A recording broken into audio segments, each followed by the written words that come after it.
verdade.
Yeah, you could call me filthy.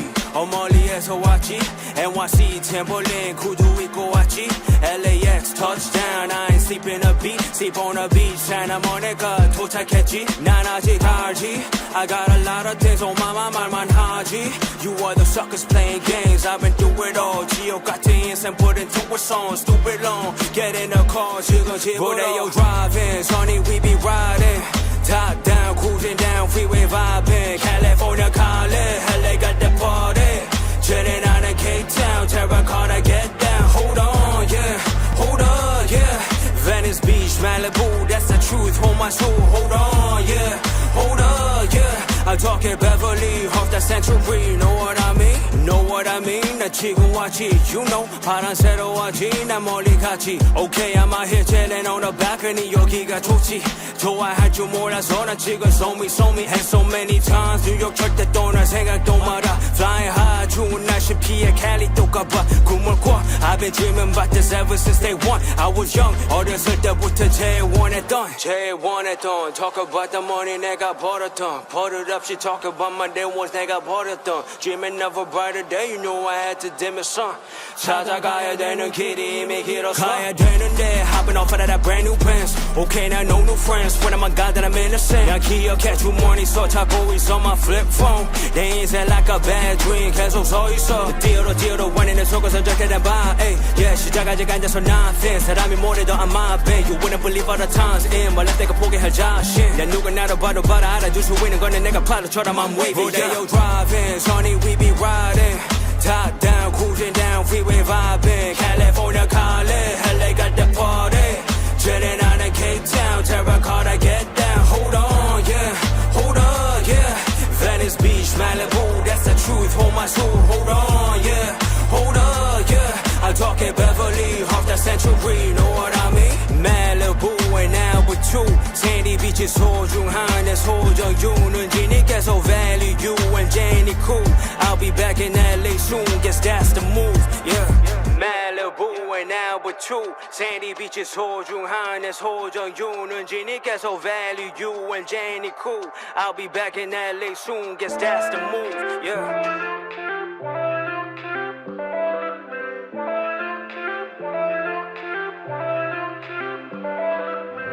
I haven't seen you in a long time. Almost been a year since you broke my heart and tore me apart. Oh, yeah. I've been working on myself, trying to move on. Hooking up with someone else, trying to forget and get you out of my head.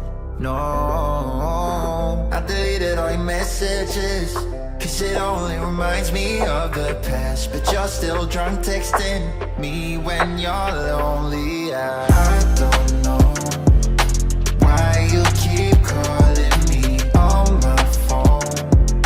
Thought I was clear, I'm not your friend, I'm not the only. You think I'm the same, but you don't even know me. So I don't know why you keep calling me.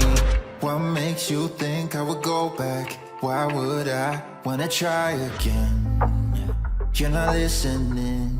No, you keep saying you changed, but we both know people don't change it. It's time to let me go. Why won't you leave me alone?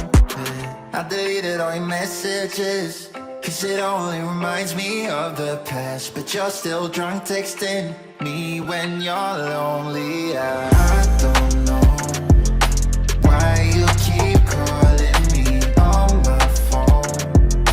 Thought I was clear, I'm not your friend, I'm not the only. You think I'm the same, but you don't even know me. So I don't know why you keep calling me.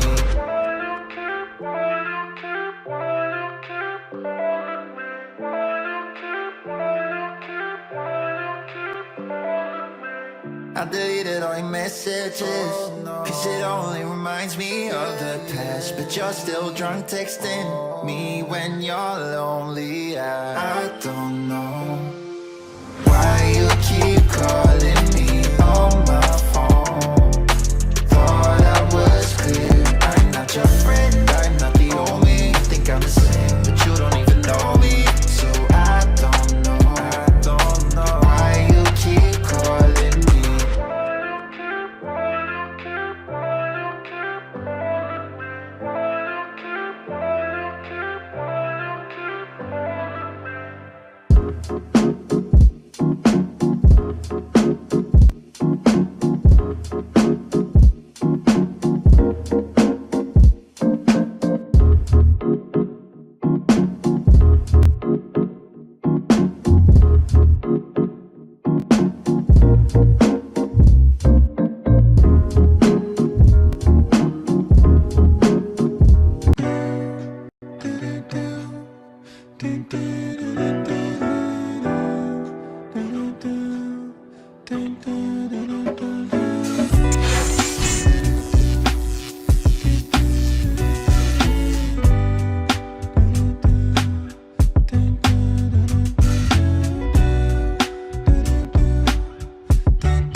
Hey.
Testing. What up, folks?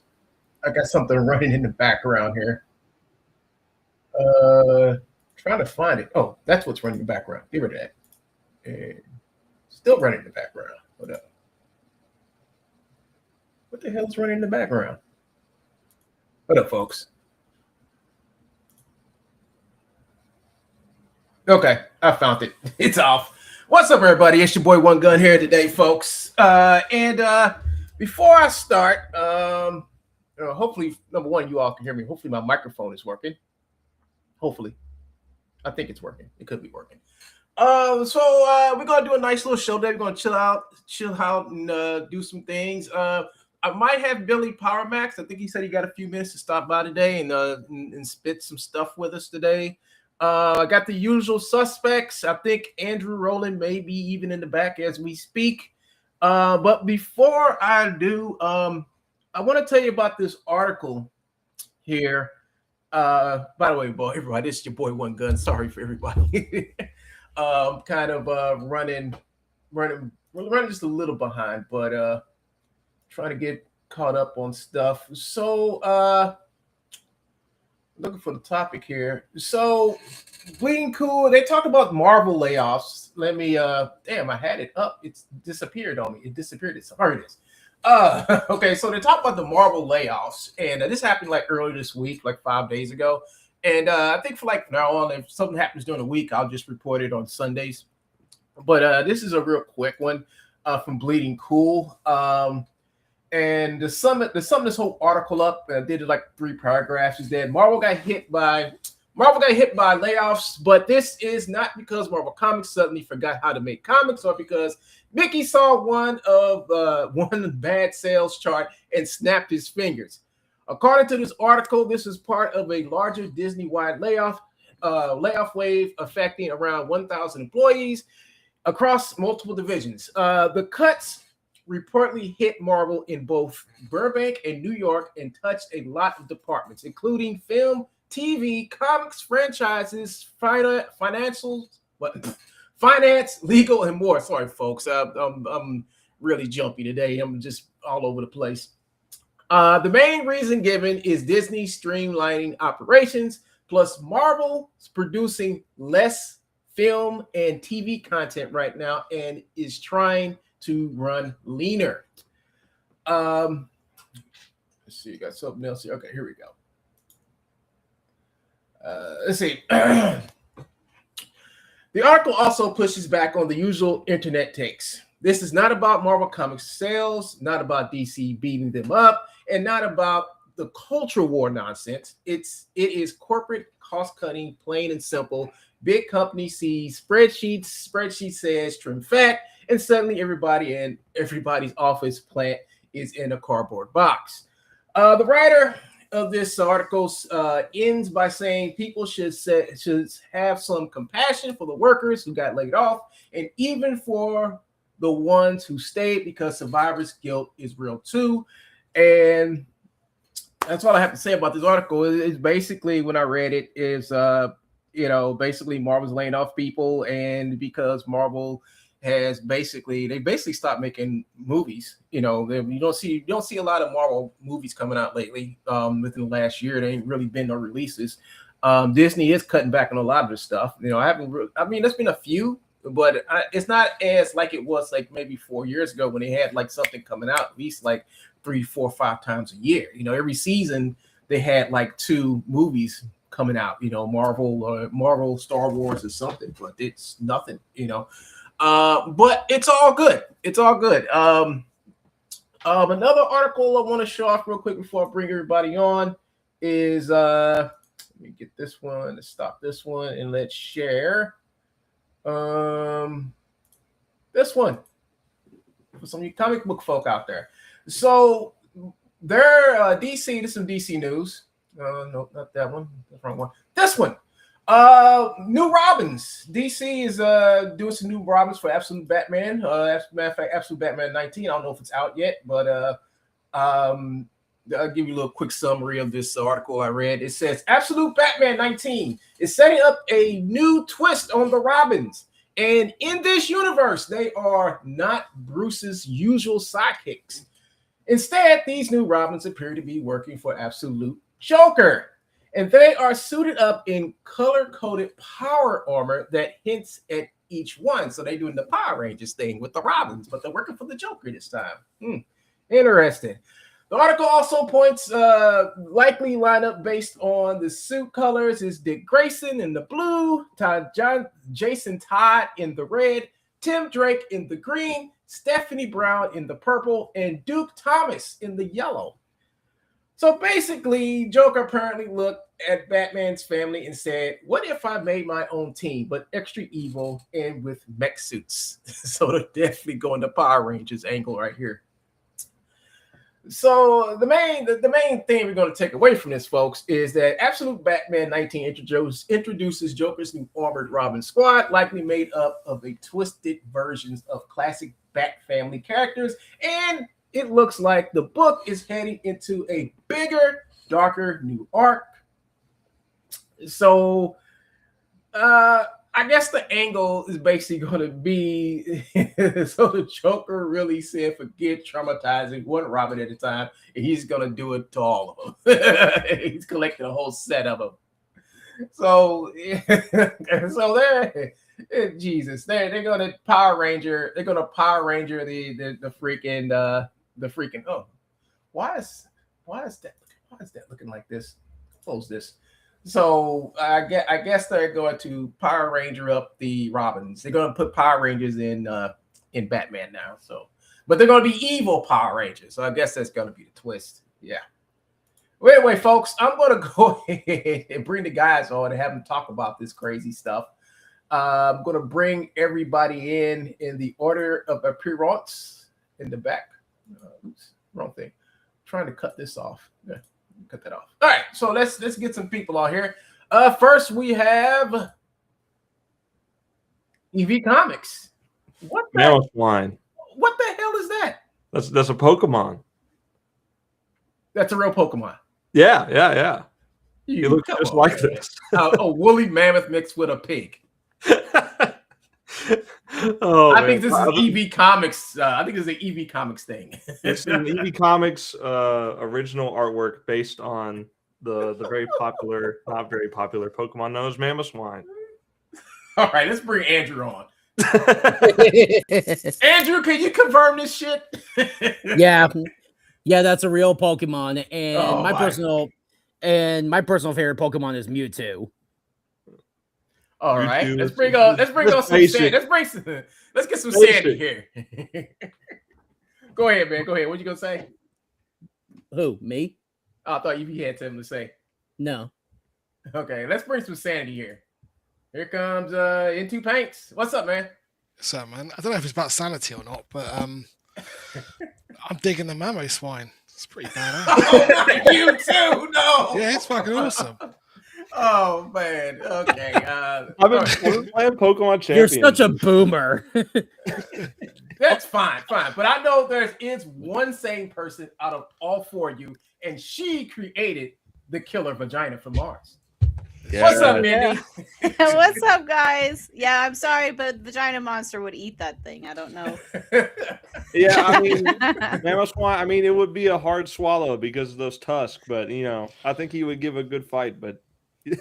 Well, that's why there's mechanisms in place to wrap it in silk like a cocoon first, and then the digestive Eventually, acids. everything falls to the vagina monster. It's true. Eventually, everyone caves. If you're into vagina monsters, watch an anime from 1987 called Wicked City. And Oh yeah, that's a bad vagina monster right there. Why do you know that? Why do you know that page? because Oh, that- I actually so the 80s and 90s did the best anime movies. Yes, they were sir. shit, but they were They so did. good. Right. So like Cyber City, is it Oedo? It's just incredible. Oh, yeah. That's it. 003 83. Yes, the one. Yeah, and Akira Goes to the Shell, and then of course you had like the spin-off where it was like Biohunter and. Oh God, Biohunter was so damn. Yeah, good. yeah, That was yeah. And like, great. Why Jedi was it so Cyber. short? exactly, yeah, and like it just reminded me of it. And of course, once you started down that path, you kind of got to watch them all, haven't you? And Oh yeah. Well, if you watch It's the guy fucking like terrifying. watch the guy who did Wicked City. Same guy did Yep. Cyber City ODO. He's the same guy who did the Matrix. Who did like a couple of the Matrix anime Matrix stories in a little anthology they did. that was called The Animatrix. Yeah, the Animatrix. Yeah, and he also did Ninja Scroll. He that guy is an actual filmmaker, and I do believe he was behind the Peacock King. But his style of filmmaking in anime is like one of the best. I mean, he's Yeah. the fucking standard over there, and I think he's just like, I don't know what to say, but I forgot his name. I did a whole article when I was in school 15 years ago. I did a whole fucking paper on him, because he's one of the biggest inspirations. But anyway, folks, I think I got somebody else in the back. We got I think I got some. Who I got in the back? Well, I'm hoping we can get I hope we can get some power. I hope we got some energy Bill because, said he has a few minutes in the chat. and we got some Billy Power Max up in here. What's up, man? Oh, he's here. Yeah, he's here. He just showed up, but he's quiet. Too quiet. Is this really Billy Power Max? It's PS, so that means it's Pilly Sour Max. We're using the backwards language.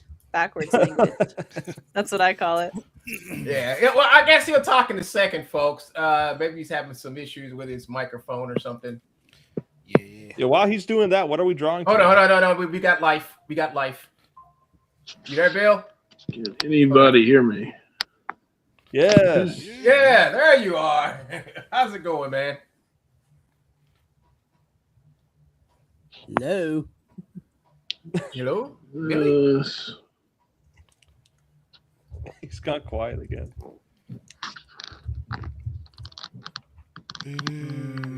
Okay, well, we'll give him a second. We'll give him a second to get his Unable get to stuff access together, camera, but- make sure it's properly connected or not. Oh, okay, he's getting his camera stuff set up. Okay, that's cool. Matter of fact, let me cut my stuff on. Matter of fact, let me cut my camera on because I'm still. What do we be drawing today? We be I don't know what y'all got to draw. I mean, I'm just gonna come. I'm just came on here today because what I really want to do is I wanted everybody to draw each other's character, but I wanted to do it in a random type of way to where it would be random, like reach your hand in a hat and you just pull somebody's character out, But I don't know how to do that online. I know how to do that. Or spin the wheel. Random number generator, my friend. Oh, well, folks, look at this. Look who's joined us today. Mr. Dubé. What's up? What's up? Hey, man, how's it going? I'm apologizing in advance. I've been up since 4, so just in case I'm not. Oh, I work, so I was. I was was that. I thought He you were works. something like cocaine does that too. I can't go to sleep. Can't go to sleep. What are you guys doing?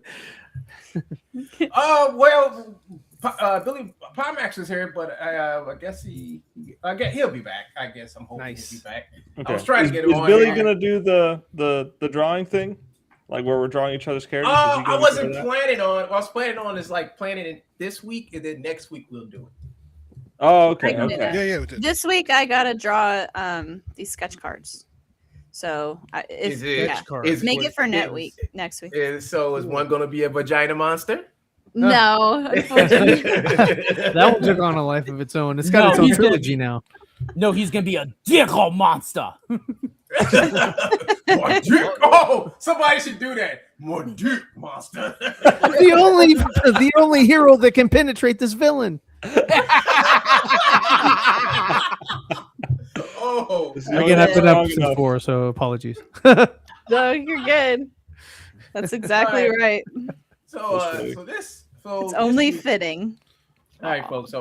So this week, what I did is, I'll actually part of last week and this week. I actually started Monday night. What am I doing? I started working on my book, my comic. I've been showing some stuff of it. Yeah, so I've been working on this. It looks really good. I did. Yeah, I have to redraw this character. Whole comic? I am redrawing a comic, but the guy I drew it with originally, he had I changed the outfit, I changed the suit. So the original stuff I did like back in 2008, I went and brought it back. I started redrawing it. You added detail or took detail away?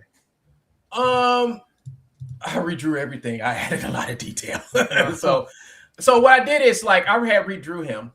I haven't redrew this panel yet, but I redrew him and I put this collar on him. And I put the collar right there. And I didn't put it on him. And I didn't put it in this one. So I got to redraw these two. But everything else is fine. This is the first page I did, and I showed it to him. He's like, "Oh, this looks good," but I want the guy to have a collar, like a high collar. So I said, "Okay." So I drew the newest page here, and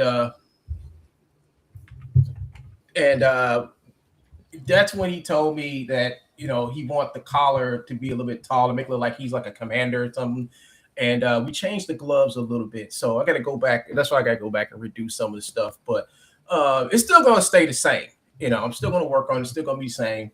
But I kind of cheated on the background because what I did is I took my old background and I ran it through AI and had it look more Metropolis, and it kicked me out this background. So the background is the only thing that's AI. Everything else is drawn. Oh, you guys can't see a damn thing. Hold on. It's because it's in the small windows. There we go. There we go. There you go. Nice. Good, man. Oh yeah. I see his gloves now. That's So when I started on this page, he redesigned it again, and like I said, he put the high collar on it, and we redid the gauntlets or his gloves. They're fingerless gloves, but they're like long, and we put these raised stars on his what's that? Yeah. So that's the only thing I have to change when I go back and redo the page a little bit. Looks like Captain America mixed with Nightwing, and then Starro's on his face. I know.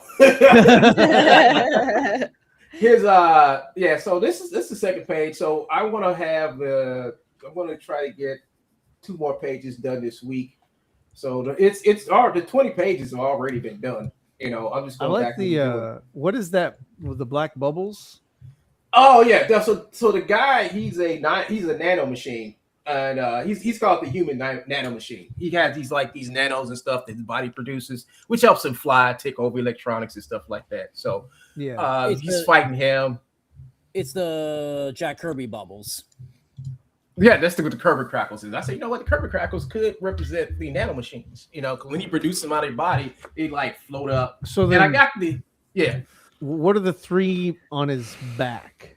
I know they're in the background, but they're the identical size, shape, width, height, all that. They're just 3 lines of boop, boop, boop, circles. Oh, those little lines. Oh, it's because he's being pushed, and it's like how you would see these trail lines come off of airplanes or whatever. So as he's flying, he's getting pushed, and these particles will fly. They're basically like particles flying everywhere. But but they're not the same size as the ones behind. Oh, that's because they're supposed to be. Yeah, they're supposed to be going off into the distance. So I gotta fix that. I got you. I was like, man, hold up. Is that another hero? No. But I'm working. I mean, it's a brush. It's a Kirby Crackle brush that I'm using. I'm still playing with it, trying to figure it out. And those lines did come out the way I wanted it to. I did the same thing, similar, because I found a brush for lightning, because my character has kind of lightning. So what I did was I was like, man, the lightning brush had this automatic glow on it. And I was like, man, I don't want this glow. I want my own shit. So I used the brush, but then I drew over the brush. You know, it was just like kind of double work, but also I was like, whatever. So yeah, I mean, brushes are cool, and you know, I want to. I was playing with like trying to make a brush, and I've made a couple brushes. Not really. I don't want to say successful, but I made them, and you know, I don't use them, but I still made them, and but yeah, that can be challenging. Oh, cool. Is that like who's that? Moon Knight? Lord. It's the Reaper. It's the Reaper. Oh, got it. Yeah. Billy Last week. Billy said the stream is acting buggy on his end. I hope he's not using Firefox. If you're using Firefox, I was using Firefox. yeah, People still use quit. that? yeah. I thought Chrome was the standard. No, Like, Chrome. I The still ad use block stopped Internet working on Explorer. YouTube. The ad block quit working on YouTube for me, so I had to switch over to I'm Firefox. the Oh wow. I'm a Oh, that's brave- right. Google stuff. Yeah. I'm a brave. I I'm got a brave a. supremacist. So we got locked in up here. There you go. Locked in. Yeah, I've been working on that. This is something I did earlier this week. That's nice. Now, is that a brush you made? What, this For the pattern? flame? Yeah, yeah. Is that No, something no, you made? or- I'll tell you what I did for this. So like I basically just let me just make a new layer. real quick Damn, on man, you this. going Yeah. on? You got like stats and dang, this. Yeah, I'm trying to figure out how large. I think he's gonna go serious. Wait a minute, wait. You got somebody that's 5'8" and then somebody that's 5'11". What's the difference in 3 inches? I mean, I'm just doing that for the nice thing. I'm trying to keep track of my own character This height and person, everything. he looks this big. To a 5'11" person, he looks this big. It's for my own notes, if anything. But I'll show you. What I did was I basically took the shape layer here. Uh-huh. I just did like this, sort of, right? And I tweaked it to get the right size. And then Uh-huh. I took that and I did like another one above that, like this. It's a little bit darker red. I But got for the you. sake of this, I'm just gonna show you. I used the dent tool. I just did like that, and I just kept playing with it until I got like the kind of like distorted. Yeah, because I mean, kind of- like, let's just say I like what is on the top, but I don't like what's on the bottom. So would you like make multiple layers and different until you finally got the whole thing? You were like, oh, I yeah, like yeah. This was originally Okay, 2 layers. Yeah, so it's 2 layers on top of each. Oh, other. that looks more intense. It's like da da da da, and then oh my god, watch out. So you like just a regular red? I like that. I think the other one's cool. I do like this, but I think that like maybe if you went with like a lighter color, it'd make it look more like on fire, kind of like a lightsaber. Yeah. I get what you're saying. Oh, you mean put the put some hot in there. Yeah, because that'll make it look like it's gonna burn. Maybe Yeah, maybe have it closer to more of a white color. What's Yeah, up? yeah. What Like program are maybe you something- using? something kind of like this. I'm using paint.net. Yeah, and then give it maybe a touch of orange or like just a barely like okay, and then maybe go a little whiter. It needs a white core, and then from the white core. Yeah, and then, you're right. You're gonna go orange. Then it's gonna fade up. Well, to it's not red. supposed to be fire. That's the thing. Like it's not supposed to be fire. Oh, you it's a want- laser. Like a laser. It's a laser. Yeah. Oh, that's yeah. different. Then it should be So- green. Blue. I could do green, but I'm kind of partial to the red, to be honest. Let me That looks do cool. a quick- I dig it. I dig it. I'll do a quick Don't change. change anything. I'm Yeah, that's oh. No. Ooh. something like that, and then like that. But now it just looks like vomit. Yeah, Look, that's give me hot, his burst, acid. hot vomit. That's hot vomit. Give me an acid shot or something. His acid shot. Yeah. Yeah. Well, it Hey, you doesn't. know what? We need to get you and Mindy collabing because Mindy can get a vagina monster. You can Oh, just yeah, knock that could go right in there. And just, in the vagina. Kaiju battle. do you know how to Yeah. sterilize Spit the on that vagina monster? True. Neutralized. Neutralize. no, like the catchphrase. And like Yeah, the don't change the thing. catchphrase- That looks pretty cool. What's and like the the catchphrase. Oh, like the catchphrase of the show should be "It's time to lock in." There you go. Ooh. That's So, already what I've You decided. should use that Already written pinkish that down. color. See, now should you use the owe them residuals every time you use that. Yes. it's clobbering time. You know, it's Now get give it a locked white in. core. Yeah, It's give it a white clobbering core. time. Need that Brown color. CVR says I'm using Watch out, MS she spits. Paint. It's not paint. Yeah. It's paint.net. Yeah, leave that color. Put a white core going straight down. A straight white core going down it. Yeah, I kind of like that. Let me do another Put one. that white. Yeah, get that white core going straight down and just fade the white to that, I guess, pinkish color, the pastel pink or whatever, this dark pink. Yeah. Like that. There you go. Oh, let me do another layer. Hold on. There we go. Yeah. Keep every layer separate. Oh yeah. Yeah, because like it has to look bright. Yeah. There you go. And you want to get that color to fade in. You want that white to fade in, to fade I out would make to that it color. a little bit thinner Yeah. at the bottom. Well, when I blur just it, to it'll give you a get little bit more. thinner. Blur, sure. Yeah. Go ahead. Yeah. There you go. Let me see. Oh. Oh yeah. Oh, yeah. You wow. guys are There good. we go. Good. This That's looks really good. good. Yeah. You need crackle. You You know need what? crackles, like I'm- sparks and crackles coming off the edges. Yeah. Kind of like. I hate the movie, but Kylo Ren's blade. Yeah, how, like, that's yeah. kind of my inspiration. I'm not gonna lie. Hold up, hold that up. was sort of my inspiration. Hold for up, the look. folks. Hold up a minute. Hold up. We got Billy back. Billy, can you hear us? Now he's PC. Oh, okay. He's Power Core Max. He changed from Pilly Sour Max to Yeah, your microphone is mute. If you know it, he's muted. I don't even know. I don't even know what to make. I'm hoping we can get him on today. If not, we'll make sure he gets on here next week. Hopefully, for a longer time. Yeah, that's looking good, dude. That's coming out looking really nice, man. Thank you. I'm gonna start doing like the sparks. And Ryan over there being stingy, he don't want to let you what he's doing. I'm just okay. So I'll share my. Hold on. I'll share my screen. Oh, we know you're watching. You're watching anime. We know that. I'm watching a little bit of what is that? Black Clover. Let's see. Meh.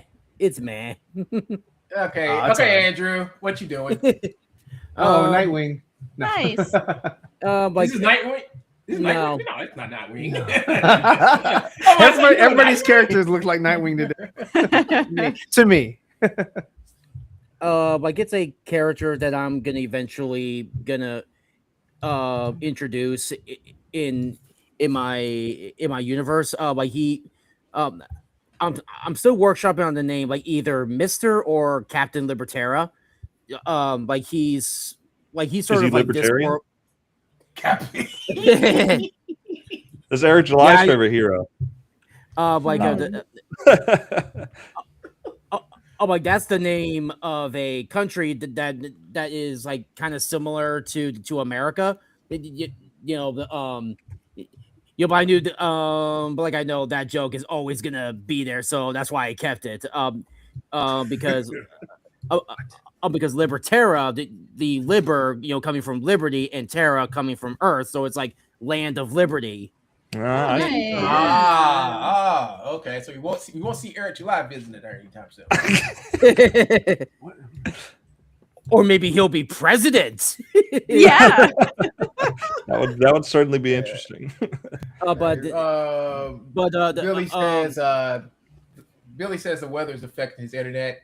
We'll take a rain check, man, and just get with me on on X or Instagram, and we'll talk about you getting on here again. All right, thanks, man, for trying. But but yeah, like I'm still workshopping on his hero name, but like either Mr. or Captain Libertera. Because he's like supposed to represent the country, and his power is his powers are super strength and invulnerability. Oh, okay, damn. So Yeah. this is your Captain America type character you're doing. Sort of a Captain America, and his powers are kind of like Luke Cage, but on steroids. So he's a Vegemite. Yeah, basically. So he can't fly. He cannot fly. But he can. So he's Isom. He's I saw. Yeah. Periodically falls into the same car. Oh man. So with super strength, he can like leap tall buildings. In a single bound. Maybe. You never know. The difference between Superman and this guy is he takes 2 jumps to leap a building. I was messing with you, man. Yeah, I know. But I think he's gonna be a fun character to write and draw. But he's not gonna be super important. But what happens to him is sort of what is sort of like what happens before my series final arc.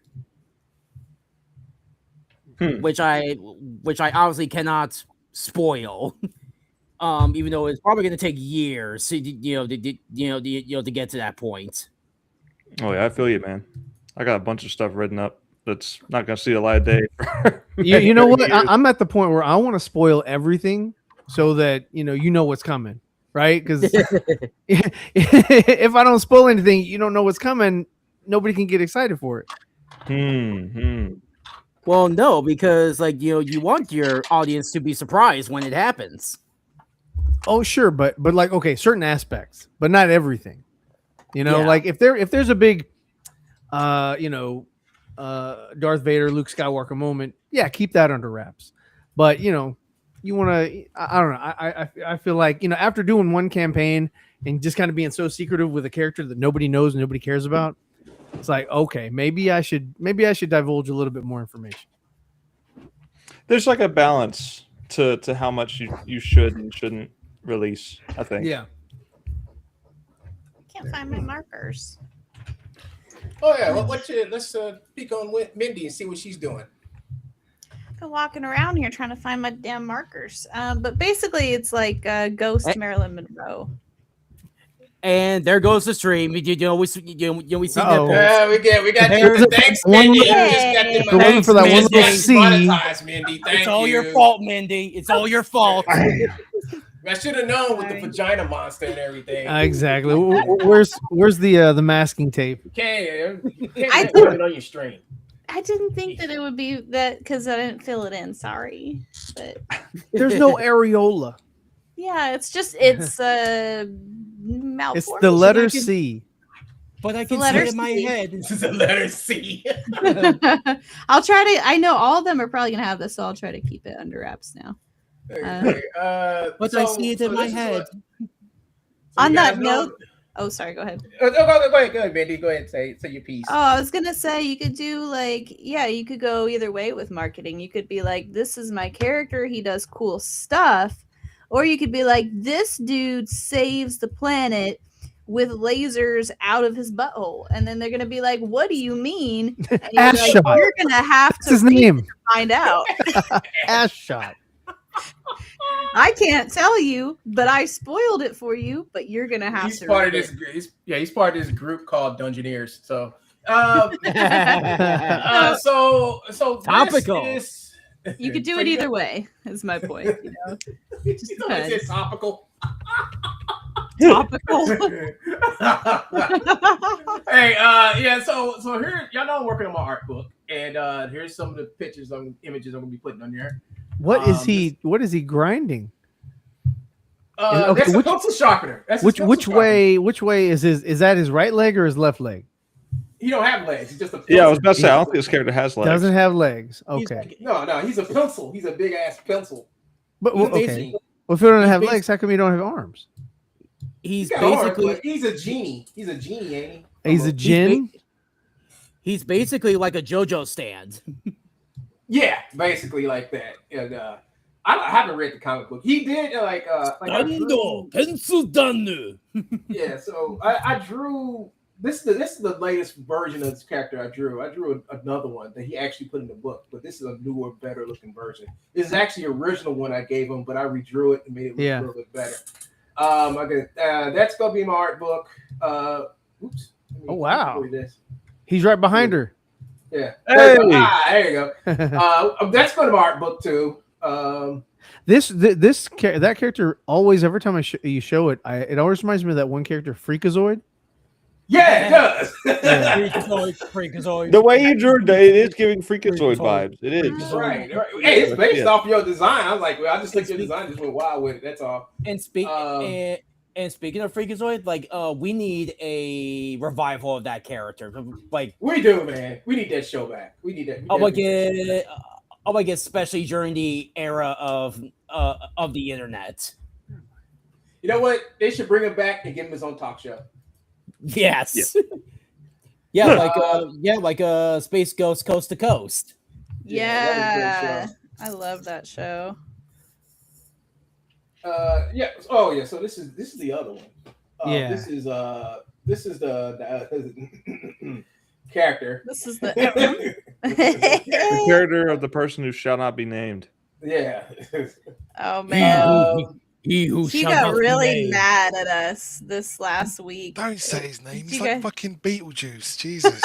It's He's gonna funny pop shit. up like, did you call? Like, no, fuck off. You know, he tried to like I got my Twitter like locked off, you know, I got it protected.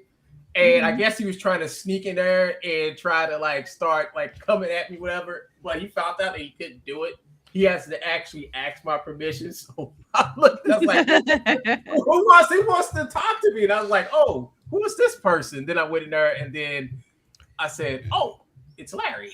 Like, no, Larry. Who else but Larry? It was Larry. We got some funny ass Larry content if we stream on Tuesday, which I think we will. Oh, you back on Tuesday? Involving someone calling a black female a monkey and Larry flipping shit, and then it's just fucking funny. And for some reason we're being blamed and we didn't even do it. Oh, Larry's coming You'll see it on Tuesday. It's like that it was someone else in that circle that said that, and we just posted about it. But it's our fault, because it's your fault. It's funny shit. Anyways. So that's how much of the art book. I got more art to go put in there. I have done like that's a nice boot. Yeah, that's the nicest boot ever. That is a nice boot. Hey. Das Boot. Oh, that's it. Into Pants just showing us his fetish right now. Yeah, he's in the feet. I like feet. I like my feet. Oh yeah, I like my Turned out feet. right. Oh, spend me some time on these feet here. And that's the shitty lineup from last week. Ooh, I like that. Nice, good job. Yeah, like nice. from the pencil sketches, like he kind of has an Iron Man face as well. Yeah, he Yeah, does. a If little you bit. look at him, yeah. But trying to find decent references of him are really tough because everybody who's drawn him draws in a really loose I'm style. getting the sketchbook, man. I'm getting that sketchbook. That sketchbook looks good. I like it. I'm getting it. What's up, Jessica? Jessica James? Jessica? Jessica boy. Whose No, voice nothing was to that? It was like James from Pegasus. Pokemon. Or no, the guy from Yu-Gi-Oh. It's Pegasus from Yu-Gi-Oh. Yeah. Hi, boy. Well, they might have the same voice actor. Probably do. No. Oh yeah, this is the most boring shot. It's my character returning home from. But Returning home very to- exciting stuff. Yeah. To his last Stay pack tuned. of cigarettes. Stay tuned. Speaking of James from Pokemon, like there was a dub line that James says from Pokemon that is absolutely based. Where I guess like Jesse teams up with May to have a Pokemon battle against Ash and James, and James like says the funniest shit like it's time to put those whiny women back to the Dark Ages where they belong. I do need to draw her at some point. That's crazy. Still they got away with it. The old Pokemon dub was was unhinged. You know, one Like, anime I liked from the 90s was called Hellsing. Have you guys ever seen that one? Yeah. I liked that one. Like, part of the reason I don't like anime today is because a lot of the 90s aesthetics that I might have found like something worth following kind of like dropped off. There's a couple of artists though on X that I still follow, and it's like what I like about anime is they're good at the weird shit, like The Ring. Or like the horror movie shit with like the eyeballs sticking out and it's all like distorted and you got the fucking creepy smiles and shit. There's like a way, there's a style of it I do like. I'll try to find out a Twitter account and share it with you guys some week because there is anime I like out there. It's just few and far between. I don't believe it. I know Mike is like, not in my house. Not in this household. No son, no wife of mine is gonna watch anime. Yeah, Mike gonna walk to that front door and sniff. I smell anime. No. It's like I smell weeaboo on you. Yeah. Now I'm gonna try to find it because I promise. You would definitely love like the you would love Here we go. You would love the Hellsing Ultimate Abridged. Like it's really funny. I like funny. Here, I actually found. I knew I had posted about it. I'll share it in the private chat at some point. This isn't the same artist I'm thinking of, but this is like the shit that I do appreciate really well with anime. All right. Does anybody have the link to the video of Matt Barr crying because of Flash? Yeah, I want to play that today. I want to play. Who got it? I know one of you got to have that shit. Who got it? Maddie's all big mad because he didn't get invited to the ball. What happened? Yeah. He said, I'm the one with all the skin in the game. I just died laughing. I just like, you big ass nobody. Mindy, like literally, Matt Barr was crying because Yellow Flash, did not invite him to a stream. That's what serious? He was crying about. Yeah, yes, I'm serious. It's like I think some of these men have like hormonal issues and they're like really imbalanced. Oh no, it's parasocial issues. It's all parasocial.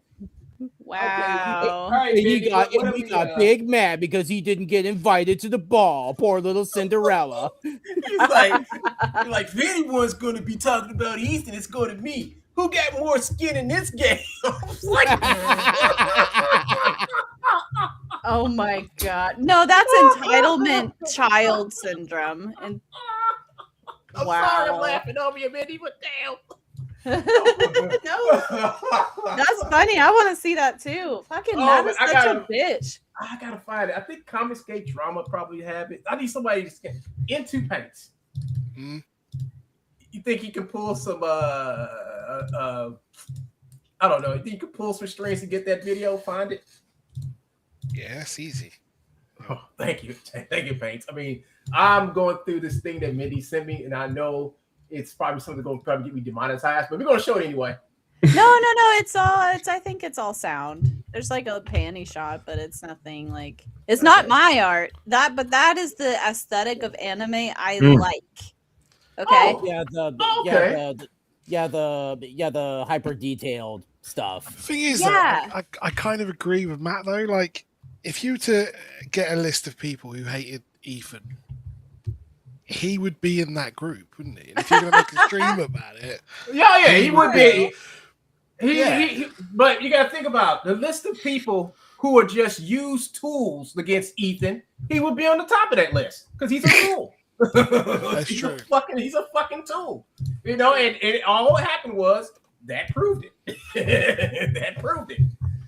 Yeah, he doing all that hard work to hate somebody, and only finds out now that he's been used as a tool this whole time. So reality he sucks, is a tool. He is. I don't know the name of this guy, but I've seen this art before. Yeah, it's like I think that's a Hellsing. Yeah, This is Hellsing. Yeah, it's the use of negative space is so good.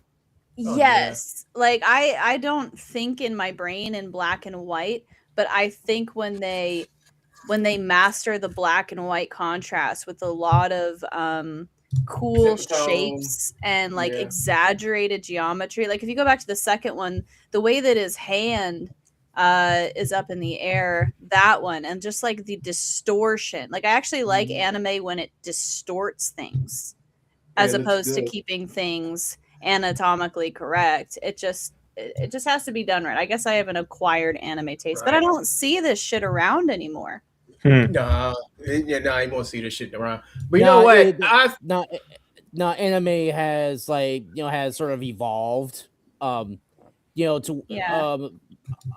well, because like because a lot of manga artists they're on a time crunch, so they have to go a little bit more cartoony than they used to do in the 90s. True. But here's one thing. You know what? I was looking at this. I was like, you know what? This is what Kakashi Murder Doll should have looked like. This is how it should look. Yeah. It should look just like this.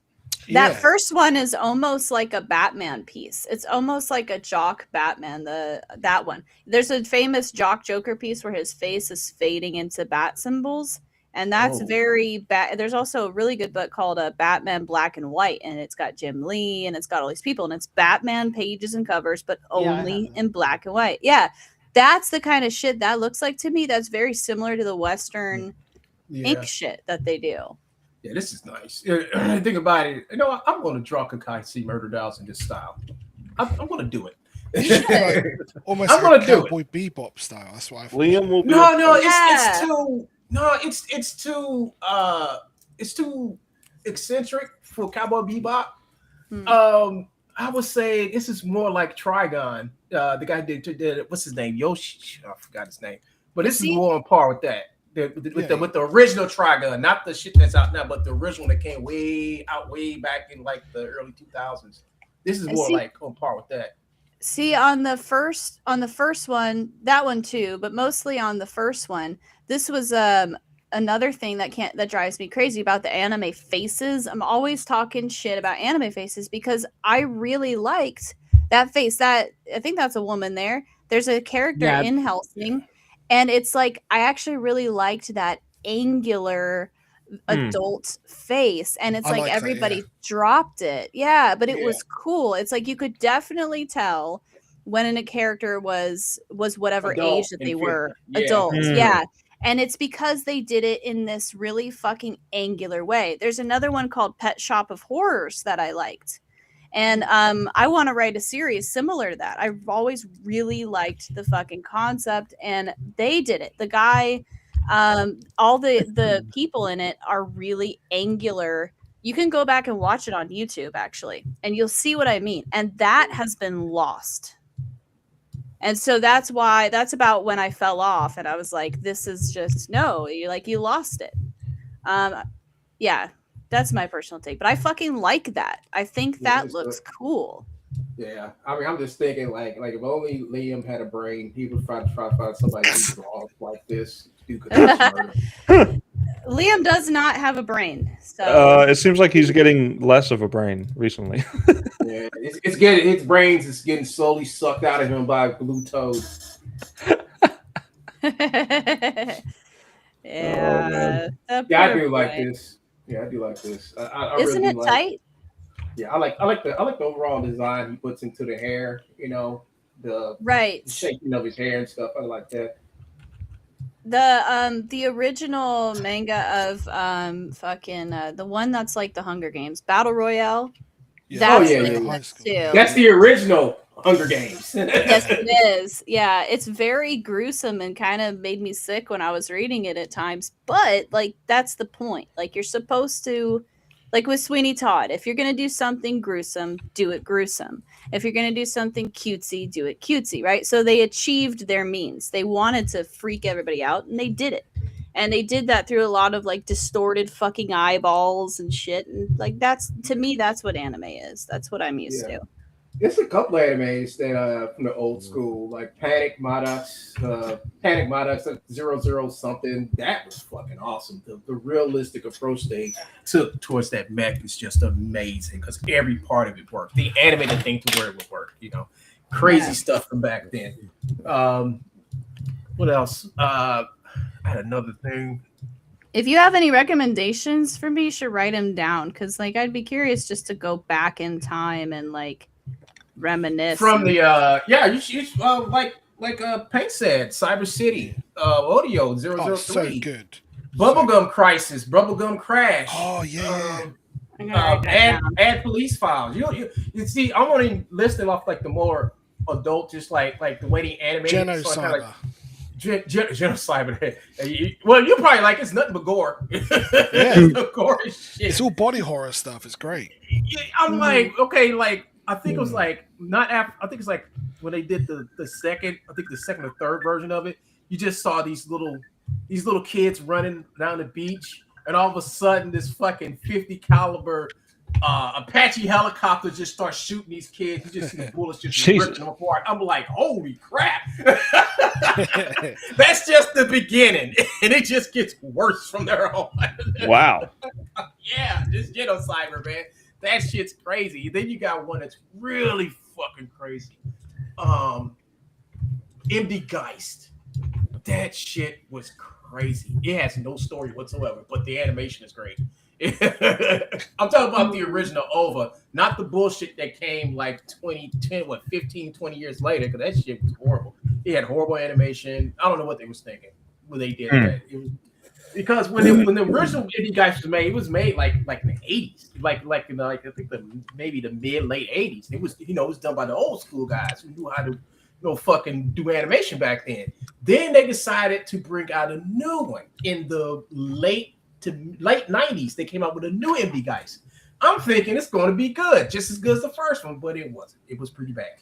It was pretty bad. It was just as gory, but just pretty bad. There's something like just nostalgic about anime and horror. Maybe it's because it was that time frame in my life, and there was a comic shop that I went to where I, was surrounded by this stuff, and I was always there for like some Halloween event. Yeah. And Johnny the Homicidal Maniac, which was an indie comic, he was frequently there, I want to say, at that shop. Jonan Vasquez. He did Invader Zim. Do you guys know Invader Zim? Yeah. Oh Yeah, so he had a bunch of comics. I've read like all of them. It's I Am Sick is another one, and then another I don't remember, but it was very stylistic and weird and very gory. And that was all pre-Invader Zim. Jonan Vasquez, yeah. I've never met him, but I've always really wanted to. So maybe it's just like a nostalgia thing, but when I think of anime, I think of like really fucked up shit, horror-wise. Yeah. I thought I saw something like in the guest list. I'm gonna have to look. He was recently, I wanted so bad to go see him. He was coming near in Indianapolis, I think. I thought it was last year. I thought I missed it. Maybe it's this year. He's not in. He's not coming to Indiana Comic-Con. Though I always see Gavin Smith there every year. It's almost like it's almost like you got some beef with Gavin Smith. What's up with that, Andrew?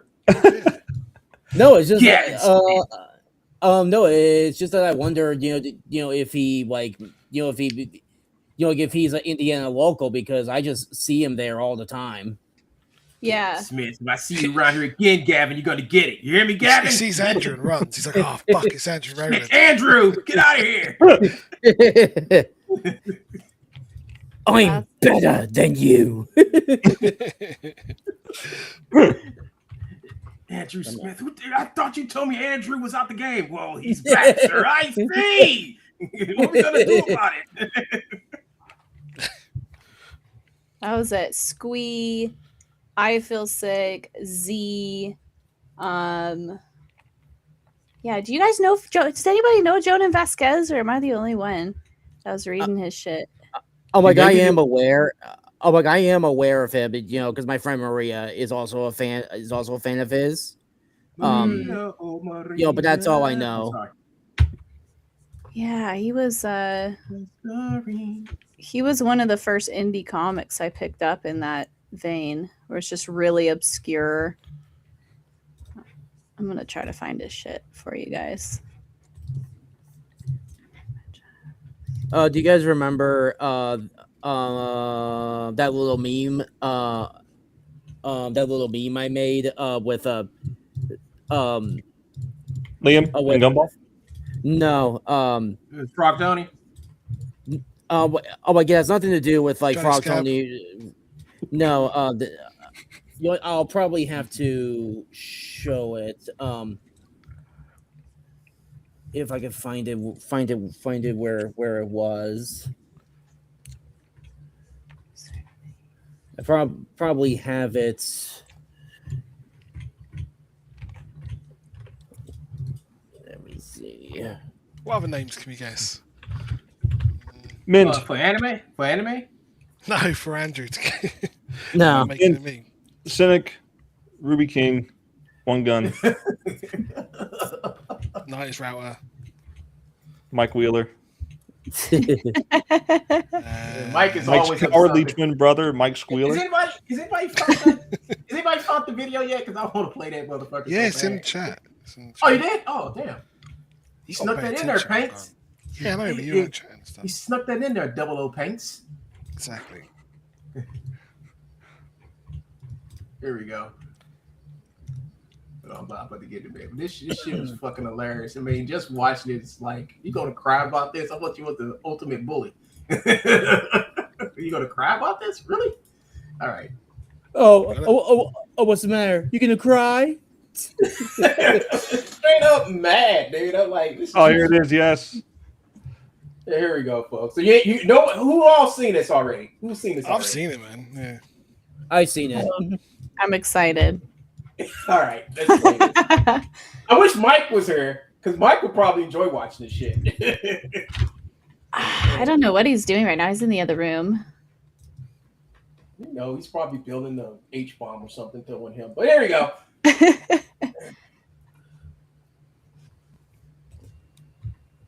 Nah, man, fuck that guy, dude. I don't fucking like Yellow Flash. I know, like, War Campaign, we're supposed to be fucking buddy with Yellow Flash, but on like every time I've like interacted with that guy, he's like fucking sucked a dick. And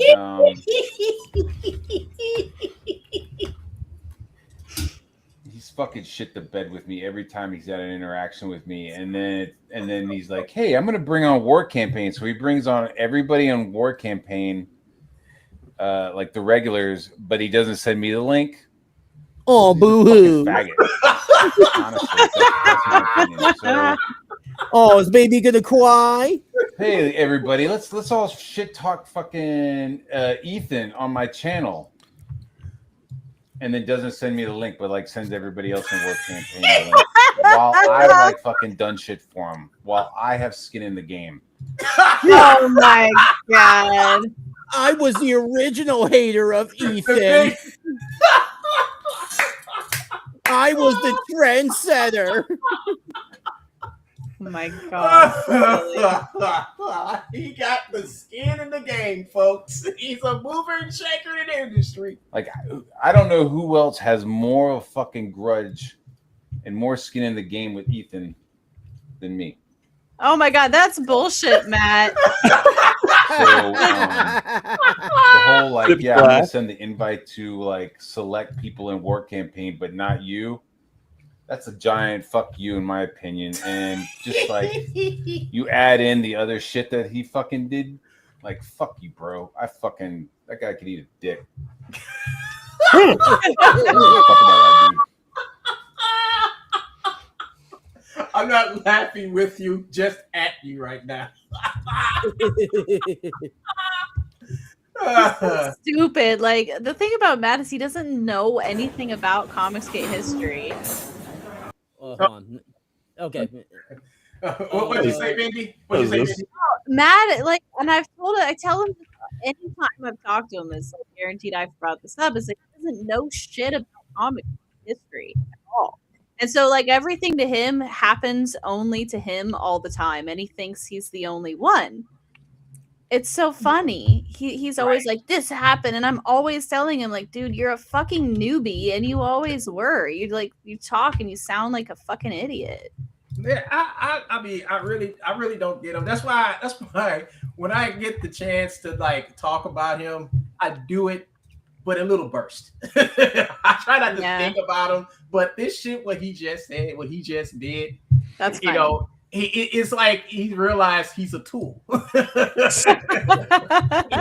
You saw his face. He just like, man, fuck them, you know. Like, dude, they just used you. They just used you to get at Ethan. That's all they did. You were close to Ethan at one time. Ethan abandoned you like a redheaded stepchild, and now look at you. So, okay, who is this guy? You don't know Matt Barr? Exactly. I don't know who Matt Barr is. You don't know Matt Barr? No. He's the guy with all the skin in the game. That's all you need to know. Okay. I kind of got that, and I was like, okay, foreskin. What are we No, talking Mandy, that's the point. Nobody knows about him. That's the point. He's a loser. Okay, he's just a mad guy, and he's like a sports illustrator that paints tarps, and he's just like, there's something fucking wrong with him. He's super violent and nasty and says a lot of really vile shit about people for no fucking good reason. He's like he's just like a spurg that's really fucking nasty. But then you'll catch him at these golden moments, like when he went into Eric July's chat, because I think he wanted a job, and he was like super soft. And he goes, "It's so hard when you have haters," and like just turned into this fucking God, so hard. It's so hard, you guys. Oh, wait a sec. He went to Eric July for a job. It sounded like it. Yeah, it sounded like he wanted. Oh a yeah, job. yeah. I cannot It's read like that for confirm. sure. Oh my god. Yeah, it was. So quite he does. silly. He worked here. He used to work for Sports Illustrated. No, he just does ESPN. sports shit. Yeah, Oh, like He worked for ESPN, and all the work I've seen from him from ESPN were like 2 tarps. That's all I've ever seen any work for him from ESPN. So he probably did work for ESPN. Don't know if he's doing it now. You know, so yeah, he got his his That's his tarp credentials. Yeah, He's as far as I know. successful graphic designer, to be honest. Yeah, he probably is. He probably is good in graphic design. I'm not too sure, you know, but it's like some of his work got Emmy nominated for like set design for all the stuff he painted. For He designed a set. Yeah, he does. He does. That's like, what he says. Okay. Yeah, it's for one of the Super Bowls. He does a lot of the stuff for the Super Bowl. Oh, nice. UN as well. I don't know. But I'm just I don't watch the Super Bowl. He always wants to be a comic artist. Nobody did. Nobody in our group does. But I don't understand why he's even here. You know, like why is he? He did that. He did a comic book. I don't know. I mean, I just know he did this book, the UN comic book that was a free book, and him and the guy got into it. It was the guy's book, and somehow he took the book over. He claimed he took the book over, and they got into it. Matt wanted more money than he was given. He was a work for hire, but he wanted more It's always money. about the money. Yeah, and they went to court. He won $75, $75 whole dollars. Wow! Spent all this money getting lawyers and shit to go to court just so you can win $75.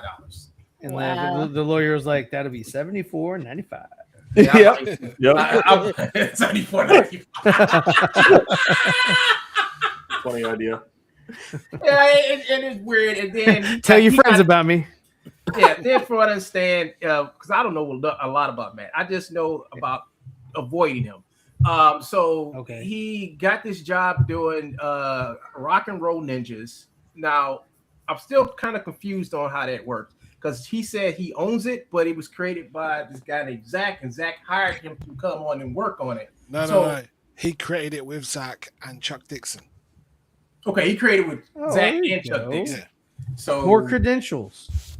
Yeah. So after that, you know, I haven't heard Zach nor Chuck Dixon talk about doing the second book. Only Matt can talk about it. Well, the second book's nearly done. Done? Nearly, yeah. It's got like 6 pages left or something. When's he gonna put it out? I'm not sure. I think he's gonna get a lettering done, but all the artwork's done. Who's writing it this time? Chuck and Zach again. I haven't heard Chuck and Zach talk nothing about doing this book. Yeah. The second one. I haven't heard it. Or maybe I'm just not looking. Yeah, because I thought like you did. I thought like they stopped talking after the first one. I asked Matt. That's what I thought because like somebody told me.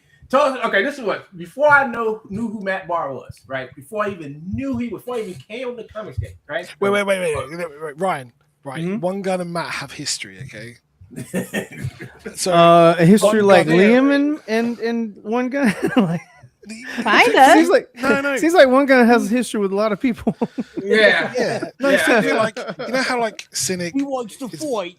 Cynic and Liam are always battling, kind of thing. Yeah. Okay. Liam, not Liam. I wouldn't say it's that bad, but it's somewhere there. No, The but only reason it's up there, yeah. Yeah, the only problem I had with Matt, because I like Matt when I first met him. I liked him a lot. You know, I thought he was a cool guy. Until me and my friend made a mistake and went on Katie's show. So we went on Katie's show. How dare you, sir? Wow. And I've been on Katie's Katie, show.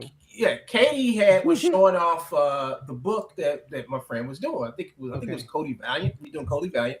And we showed the whole Kickstarter campaign and everything. Yeah. And the next thing you know it, Matt and all the other Spurs were up there saying, yeah, Katie keeps on bringing people using 3D assets. But I went to the post and said, nah, Matt, I think you got it wrong. The guy drew the stuff. I was there with him. I remember, me and him like looking at the pages as he drew them. Yeah. He was at a comic book show and he was sitting down there actually drawing the pages out while we was at the comic book show. So he was drawing the pages and Matt was just saying some bunch of stupid shit. They went from stupid shit to him just being straight up fucking racist and all that stuff. Like, fuck you, dude. Yeah, so, Matt's very racist, Ryan. Yeah.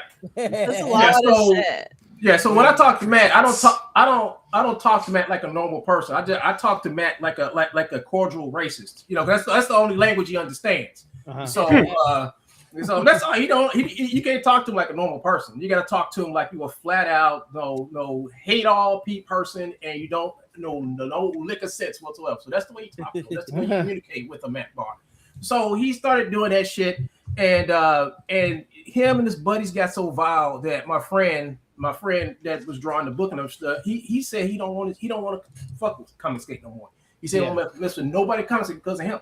And ever since then, I've been telling him like, man, you need to come back. Because him and his son were the one who did. Is that the one? Because I remember seeing a stream a long time ago where there was a guy with his son, and Katie had a stream. She was trying to promote the book, and then there was some sort of controversy about that. I didn't really know too much. That could be him. Yeah, it was over 2 years ago. That was a while ago. Yeah, because I mean, like I said, I've been around. I've been talking to Katie since 2024. So, but I haven't really, and I'd catch a show here and there or whatever because I was like, okay, I'm, just kind of doing this, and I saw like there was a lot of drama, and I was like, okay, never mind. I'll keep working on the book, until I'm ready to show it off or whatever. So yeah, I didn't know. Matt's like Larry Higgins. He's always wrong. Just gotta say that before I forget. I've had problems with Larry too. So I've had problems with Matt. I also don't know who Larry is. He's a people you should avoid. Larry is something else because what Larry would do. Larry will. Right, One Gun. Before you tell a story, you got to give a bit of background to these people. Yeah, because it's like going, let's talk about Steve, and then Ryan's like, who the fuck is Steve? We're like, you have to go into who Steve is now. I need the lore. Nick is right. Matt accused Cody Valiant being photos and CGI, which ain't true, but the dude drew the shit. I was trying to tell Matt this, but Matt was doing his usual, we don't give a fuck, blah, blah, blah, blah, up that bud. I'm like, dude, listen, dude, no. And then he started, it just somehow, some way, I've tried to go back and find a majority of the conversation, but Twitter has got rid of it. I got to go off of it. But the dude just started getting racist as fuck. And he got so racist that even Ethan said, I saw your Ethan said, I saw your talk with Matt. Boy, he get racist. I was like, yeah, he did. Yeah, he did. It's bad whenever Skyper gets involved. Yeah, if you're the best driver saying motherfucker got really racist with you. It should have been like Dave Chappelle, like white power. So, what was his name? What was his character's name? Oh yeah. What was it? Yeah. He's like, where is he? He said he had to divorce his wife because she was a nigger lover. Oh, yeah. Oh my Lord. But that was fucking, dude. That shit was fucking hilarious, man. But yeah, You know who can give you good insight on Larry? Mindy Wheeler. I can. You should show my screen real quick. I'm just gonna flash through these so I can get back to showing my thing. So firstly, we need to give you a background on. Is this it? Yeah, are you seeing my screen with all the? I just wanted to show off real quick, so because I'm technologically retarded and I was able to pull this up. This is the Joan and Vasquez stuff, and it kind of reminds me of the stuff you guys draw, like EV Comics and Andrew. Oh, yeah. You see, like if you ever need, he was really good at expressions and angles. You see the fucking angles of her eyes and shit. That's cool. Yeah. Like I really like Joan and Vasquez's stuff. And he's kind of like a Todd McFarlane sometimes. Ooh. Do you see the Todd McFarlane Spawn kind of influence?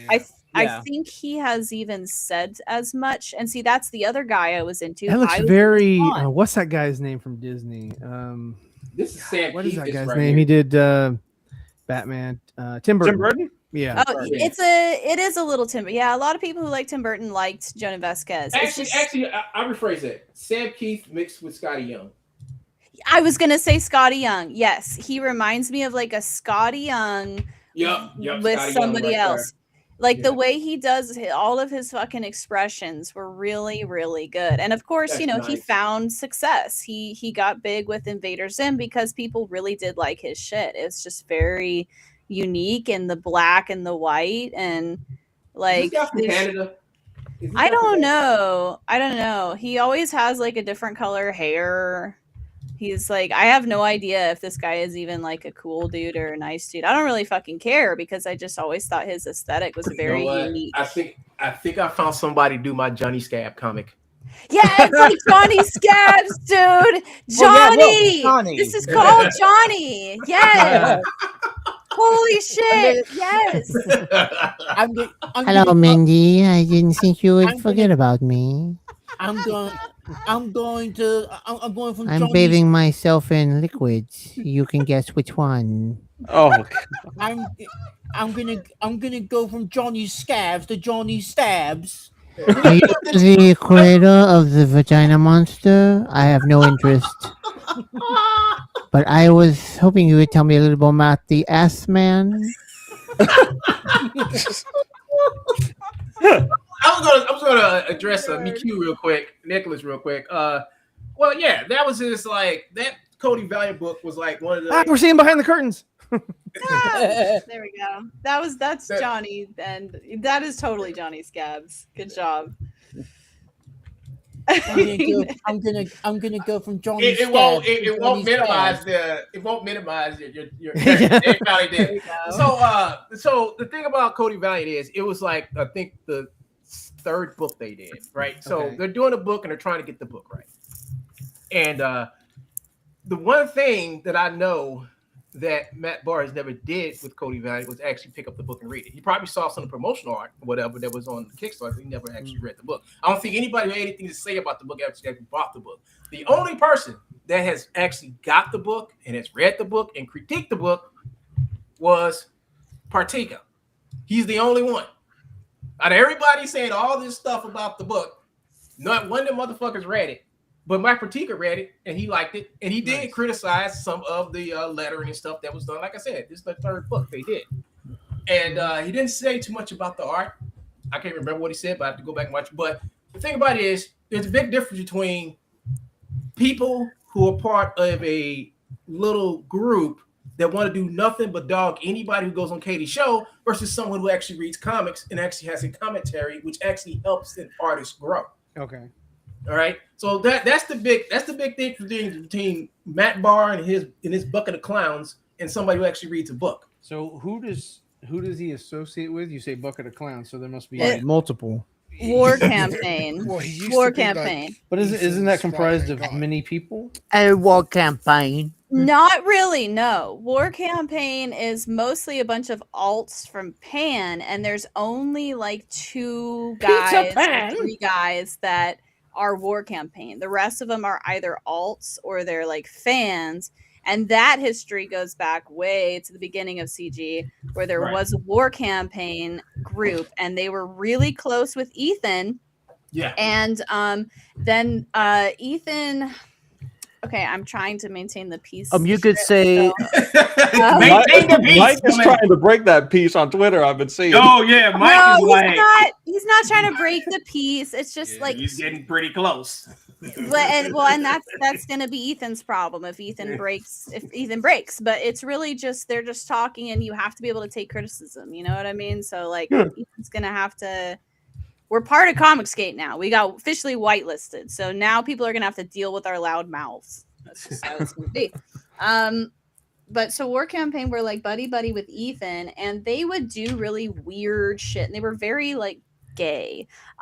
So they'd post like rainbow dildo memes and shit, and troll people, and they were causing such problems that they were people didn't want to come over here, I guess. You know, like I left, so this is a little bit shaky, the lore. But anyways, there's this guy called Ro. It was Ro and Pan and Gat Hanzo and a lot of other guys that fell off.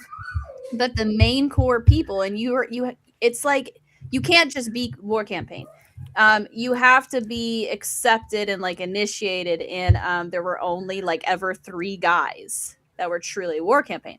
One of the main guy who started the War Campaign channel's name was Ro, and Ro left Pan and them and nuked the channel and said, you know what, you guys are just too fucking psycho, I'm out. And that caused them to like break their brains, and I don't think they've ever recovered. And they started like there was that whole huge thing where they were like, Ro is this, Ro is that, and they were going after Ro and being fucking psycho. And I was like, oh, well, that makes sense. I could see why Ro left because they're fucking psycho.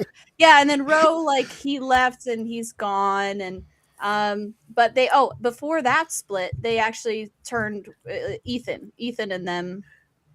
Ethan said that all of the early trolling of CG was War Campaign's fault, which is why you'll see them use the hashtag blame War Campaign.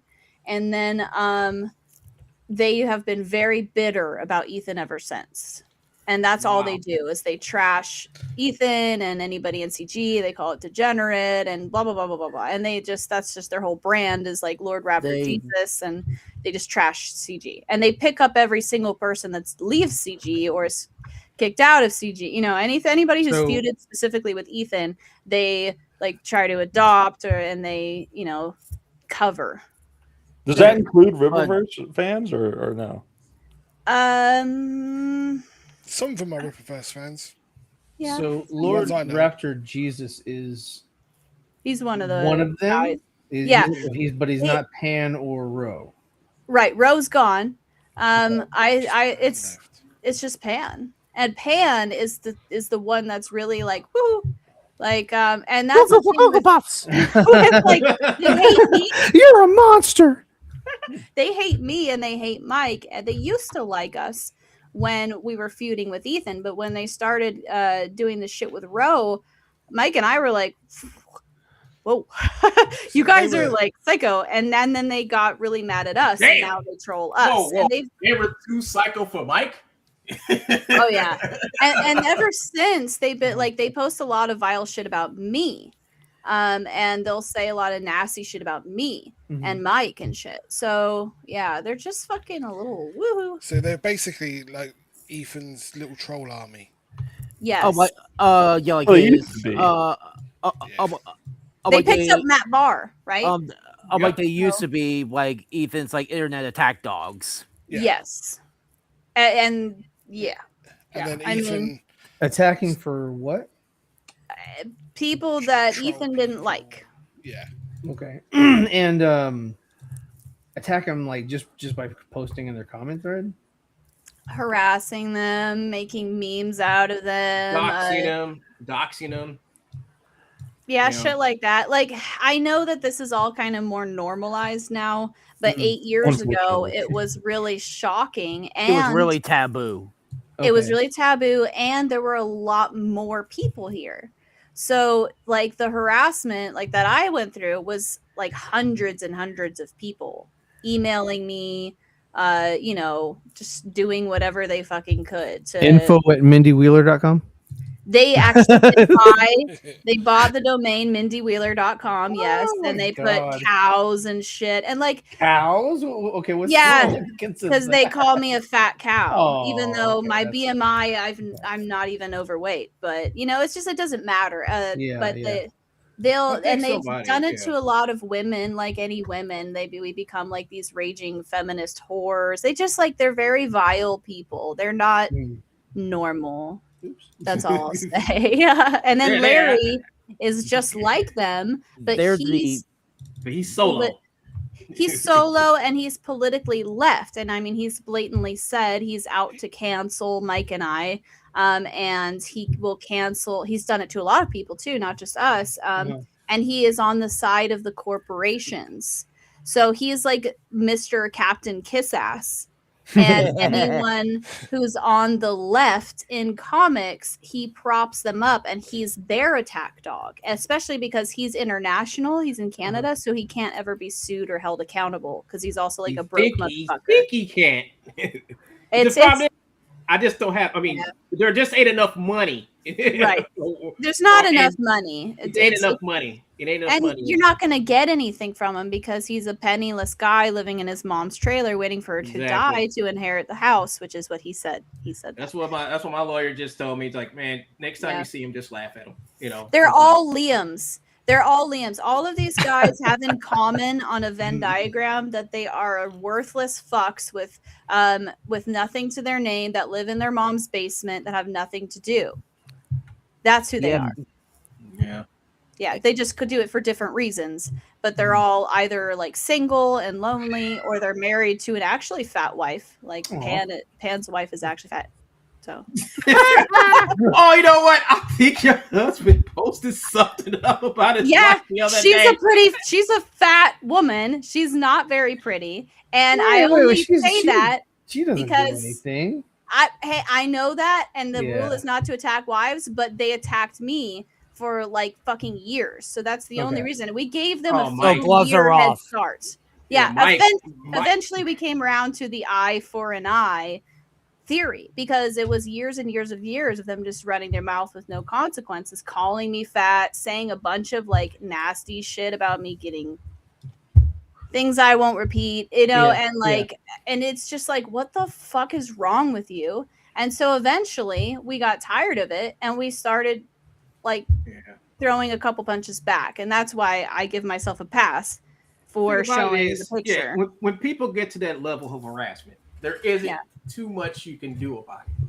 Right. I mean, you can call police all you want to. You can do a whole bunch of stuff, but all the police are gonna do is show up your house like, well, they live in another state. We can't really do nothing, you know. Just the first thing to come out their mouth is like, you're gonna have to block them or just go down to their level and do the same thing, you know. Yeah, and it's effective actually. We found that out because nobody else would really try it, and then Mike tried it, and it was actually effective. And they pretty much shut the fuck up for the most part. It's that language. I mean, it's that language. It's the only thing they understand. You know, they don't understand nothing else but that, you know. And usually when you find out who these people really are, they're usually living with their mom, they're fat, they have no job, and ugly. And definitely no woman, you know. So it's that's just what it is, you know. I've dealt with shit like that before, and that's just how it is, you know. And the only free time they have is to sit back and think about what nasty shit you can do to people. You know, if they had something else to do, they would be doing it. They're just sad, lonely, angry people, and so they take it out on you online. They just, you know, and whenever you see any kind of moniker of success in this industry, you're going to attract those. You know, like look at Ethan and Eric July. Yeah. You know, it's like no matter what you do, you're going to have haters, and I get it. And that's okay. Like it's okay to have haters. I don't think you can control everybody. It's just that those guys in particular, you're asking specifically what's wrong with them and who they are, and that's who they are. They're just fucking losers.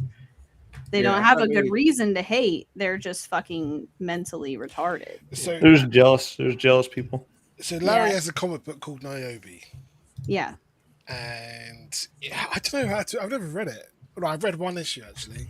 You want me to go and buy like the only issue I've ever found of it anywhere, any comic book store, and send it to you? Well, that's part of his argument, isn't he? It's like, oh yeah, but my books are in stores, and You guys. And that's only because that he They used gave to him not away. make that argument. It's only because Mike and I pushed that idea that he says that because it's out of hatred. Yeah. But yeah, continue. Yeah. Sorry. No, well, you know Larry more. I'm just giving him a bit of backstory because I think the problem is with new people in the space. They're like, right, we know who these people are. We know what they do, but what are they? You know what I mean? Like Exactly. Larry is at least a creator, I suppose. Yeah, he is. Ish. And he's delivered his books. You know what I mean? Like he I just did a Larry. You know what I mean? You know what I mean? He says that all the time. Hold up, Mindy. The only thing about Larry that I can actually, shake his hand on is the fact that he's put out more books than Matt Barr will ever put out in his life. Yeah. I mean, he's got that under his belt. Larry is a creator. He does love comic books. Yeah, It's Larry. just Yeah, his Larry. behavior. Yeah, Larry it's does. simply his behavior that's the fucking problem. Yeah. If somehow you could just make Larry act normal for at least a couple of dozen years, he could probably be somebody. He's probably somebody you can deal with because he actually has knowledge on actually trying to get books out. He knows how to do this shit. Yeah. I don't know about Matt Barr. I don't know nothing about him. No, Matt doesn't know shit about the industry. I know He's nothing just about here him. for the fucking money and whatever he can get, the attention, That's what I think so. anyway. I guess so, But Larry is a legit comic book fan. He does give good advice on his channel from time to time. You can watch his show and see the kind of people that are in that sphere that are always hating Mike and I because they're too offended. They get offended of our content. They get offended what we say. And then you have Larry, who's been an attack dog for years. Right. If Larry wasn't so hateful and spiteful and concentrated on marketing his book, I think he would probably be one of the maybe one of the best. I won't say top, but one of the best indie guys out there. But it's just the way he treats people and talks to people, which just throws everything off. I think Larry is a pretty good creator. I think he knows how to market his books, but I just think he's just a shitty ass person, And if he can just fix that, I think he'll go do gangbusters. He'll probably do a lot better than what he's doing when now. you first meet him, he comes across likable, and then after a while, he just turns and he goes. He gets. I don't know, like he's off his mood stabilizers or something. Yeah, he when he gets off his meds, so I've heard, he does that, which is why after dealing with he trolled us, Ryan, for 5 years straight, and it's still going on. But that was there was a block of time when after I butted heads with Ethan and I left. It's just 3 times I've been mass canceled. First it was a mainstream, then it was CG, and then it was Larry. And Larry canceled you? That's what he will say. He will say that verbatim, and he will say also verbatim that he's proud that he did and that he will always continue to do so. He will always try to cancel Mike and I. He is seriously stalker level harasser. He goes everywhere we go. He reports us to everyone he can, and he rounds up everyone in the indie circle on Facebook to also do this. And we've been dealing with this for fucking 6-ish years now, and for a good longer than that, but for a 5-year period when Mike and I weren't even interacting with them, he would go on YouTube at least once a week and have a show about us. Damn. And how we were such horrible people. It was kind of it's kind of like Trash Cast. Yeah, so, I was supposed to, you mean how Van Skyver's been making streams about the Rippaverse and Eric hasn't really been talking about him? Yeah, that's exactly. There was a Wheeler Trash Cast going on for 5 years that you guys didn't even know about. I didn't know. I know nothing about that. yeah. And so what that did, and that's why part of the reason why I'm abrasive now is because what I realize is when you leave and you're absent, these kind of tall tales turn into monstrous tales about who you are, and it influences the public perception so that people don't even know you will be like, oh my god, the Wheelers, we didn't even fucking awful people. The Wheelers. Yeah. And he had that going for a long time, but unfortunately what happened was we launched our books and we proved all of his shit wrong, because he was saying we were scammers and all that. None of that is true. We delivered our books time on time. And so people started to realize that Larry was full of shit. And when that happened, that was like 2 years ago. And in fact, we even caught him. He even caught himself in a lie. And it all kind of blew over. And we realized, and he realized, which ultimately led to a very short peace agreement. Oh, yeah. That's on Facebook, and it's hilarious as fuck. Yeah. That's hilarious. Damn, Larry. Yeah, Larry. They people would intentionally use him as a mouthpiece to harass other people like me that they didn't like and wanted to, kick off the market because he can't be sued, because he's international and he wouldn't shut the fuck up. And he also and he's didn't easy care. to jazz up, isn't he? Like you just go, Larry, Wheeler said this, and he's like, what? And then just go for his little mission on his own. See, Larry's power is in exactly people's ear. If he gets an ear, that's his power. The thing about it is you just don't listen to him, and when you ignore him, he basically goes away. Yeah. And that's what I found out. When Larry comes to ask me, I say, "Oh, it's Larry. How you doing, Larry?" I want to fight with him. I don't. I think he's lonely. Yes, I think so too. I think he's lonely and he wants attention. And so, when he does it nowadays, I used to get fired up too, but anymore I just tell him that like I love him and he needs a hug and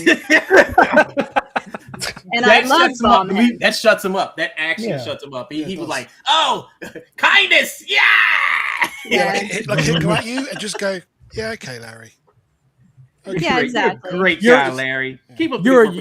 He's like the person at the retirement home when you're just wheeling him back to. Who's a good boy, Larry? Who's a good boy? Oh no! Oh no! Yeah, but he will attack you over politics if you have any sort of agenda. And the other thing too about Larry is that he's always wrong because he's in Canada, so he doesn't understand anything about American principles, and he thinks Canada is really far left. So to him, like what's right and left, like what's conservative, he doesn't understand. Okay, so you just have to understand that. Oh, okay. Yeah, he's like the future. And again, I just like promote that everybody just try to love Larry, because I think inside that's what he actually just wants. I just think he wants. I think so too. That's why I don't argue with him. I'm like, "Oh, it's Larry, everybody." But go. one time, Matt Barr and Larry was in the the chat. And they work together. No. Actually, I found out when those two in the same place, they cancel each other out. Oh, well, there you go. Well, Because good news. Matt Barr is in there saying shit, and he was talking about shit like, "Hey, you got books. And I was like, wait a sec, let me test something out. Let me experiment. I said, but Matt, Larry has put out like several books already. He's on Kickstarter. He makes thousands of dollars, like at least like almost every book he does. And he was like, "Fuck Larry, all right." And then Larry was going off on me first. Then he turned his attention to Matt. And then he's like, "Well, One Gun, I see we have something in common. Want a truce? Yeah, I want a truce. Let's truce it up, buddy." Well, the enemy of my enemy is my friend. Dude, that's the first time. Oh, look what Andrew did. That's funny. Andrew still won't give me that damn thing. You need to get that to me, Andrew. You can do it yourself, man. It's easy. I want yours. So it's kind of like Liam and Matt Barr. They're probably the same way. They probably just want love. Yeah. Well, I mean, Liam, from what I've seen, and him talking the way he does to his wife and all and daughter and all that on stream. It's uncomfortable. That's very uncomfortable. It's like, what, bro? Come on. I mean, there's a time and place, and reserve yourself. When you're on camera, present yourself as the best you can. I wouldn't talk to no human the way he talks to his wife. That's true. That's true. I mean, the way that he talks about her. I've only heard him talk to her maybe once or twice, and she doesn't seem, it doesn't go both ways. She's not. I heard she's a sweetheart. Him. Yeah, she's just like very agreeable and like, oh yeah, those guys are they're not giving you a fair shake. Yeah, whatever, just supportive, which is fine. But yeah, I mean, he just like you guys are saying, he's not getting the love and adoration that he feels he deserves. Yep. And that's where his problem is that he feels some sort of, like people owe him entitlement. Yep. And, very entitled. They owe him his, their allegiance, their love, their money, apparently he has whales. Whatever that means. Cows. It's like Matt Barr with what he was just saying. I think that they're just a breed of people that are online and lonely, and they're just here because they just want to be appreciated. Yeah, they feel. I mean, that's the thing. But Liam should not be this way. He is married. So is Matt Barr, and so is Pan, and Larry's not. But they don't appreciate what they have. Regardless of whatever going on within their marriage, they married their significant other for some reason. It wasn't for the farm. It wasn't for fame and glory. It was for something else. And then not only that, maybe you don't know that Matt Barr's wife is the one that financially supports him. Whoa! I am making we don't know. Is that true? I think so. He lives in her house with her parents, and it's like her house. I'm pretty sure she's the one with the money. Yeah, and I would venture to say that probably that some of the other war campaign guys might be in a similar situation. Just guessing. But I have seen a correlation, especially because we put out books with pretty women in it, that the people that attack our kind of content the most, unless there's some religious obligation, but that's very few and far between, really.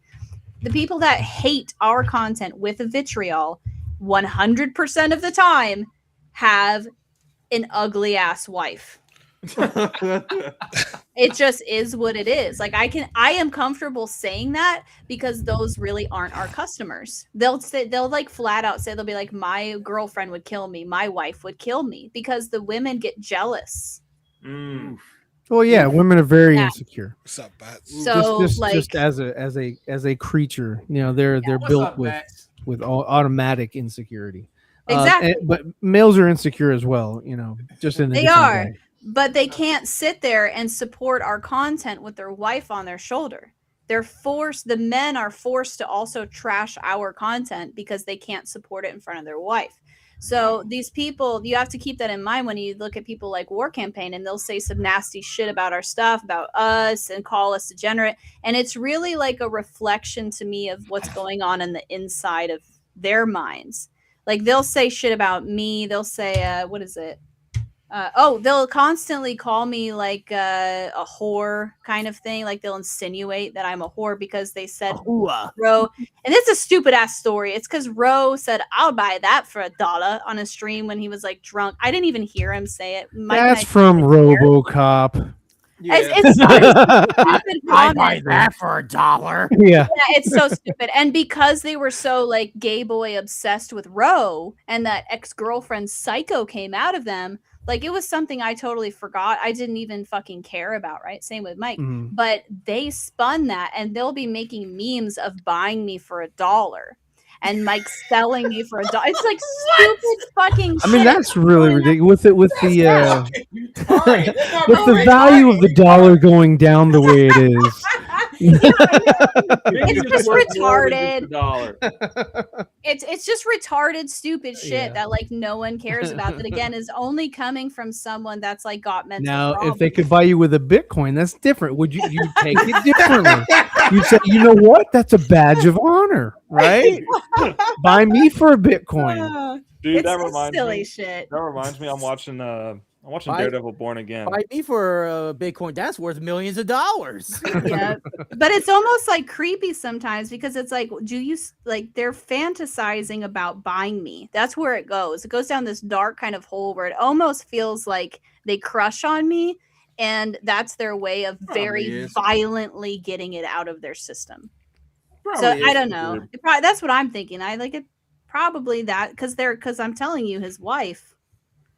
It's not that pretty to look at. So you shouldn't run your mouth about someone else's wife if your wife we know.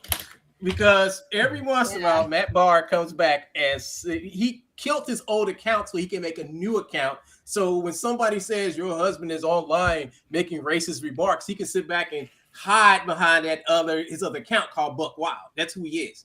And Mike was trying to figure out. Mike was like, I don't know who this is coming after Mindy. And I was like, dude, I saw your post. Like, that's Matt Barr. He was like, no, it can't be. Then he posted the pictures of. He's like, you know what? You're right. And then Mike went up to start posting pictures about his wife. I was dying laughing. Well, I'll be damned. Yeah, Mike is no dude. Mike is no joke. Don't fuck with Mike. No. Don't fuck with Mike like that. Yeah. But I was watching that you saying Bitcoin reminded me. I was watching Daredevil Born Again season 2, much better than season 1. And season 2 is better. Yeah, season 2 is way better. So I couldn't get past the first episode. Oh, you're talking about Daredevil? Yeah, Born Again. Yeah, I don't really watch Disney anymore. Well, the thing is this is like a sequel to a series that was like at a time like Disney still owned Marvel, but it was on Netflix instead. And this was back when Netflix was. I only liked the first season of Daredevil when he was in the black outfit. Oh yeah. And I dug it, and then I kind of lost interest when they started. I like the guy, the Punisher dude. I like that guy. From The Walking Dead and whatever. Yeah. And so I like him as an actor or whatever, but I didn't care anymore, and my attention was already on other things. And it's just if a show doesn't capture my attention, and I had already watched a whole lot of crap on, like I watched the Moon Knight, and I watched the Captain America, and Winter Soldier thing, and I was just like, okay, I don't care anymore. Like after Endgame, I'm like, bro, just reboot. Like, come on, we're gonna run into a Hugh Jackman situation here. No, we won't be able to reboot the character ever. Till you're here's the thing with Daredevil. It came out in 2015. This was before all the other Marvel shows were coming out. This was when it wasn't even sure if it was connected to the MCU or not. Yeah. But the first season, fantastic. Second season, still pretty good, but definitely a step down. Third season, perfect.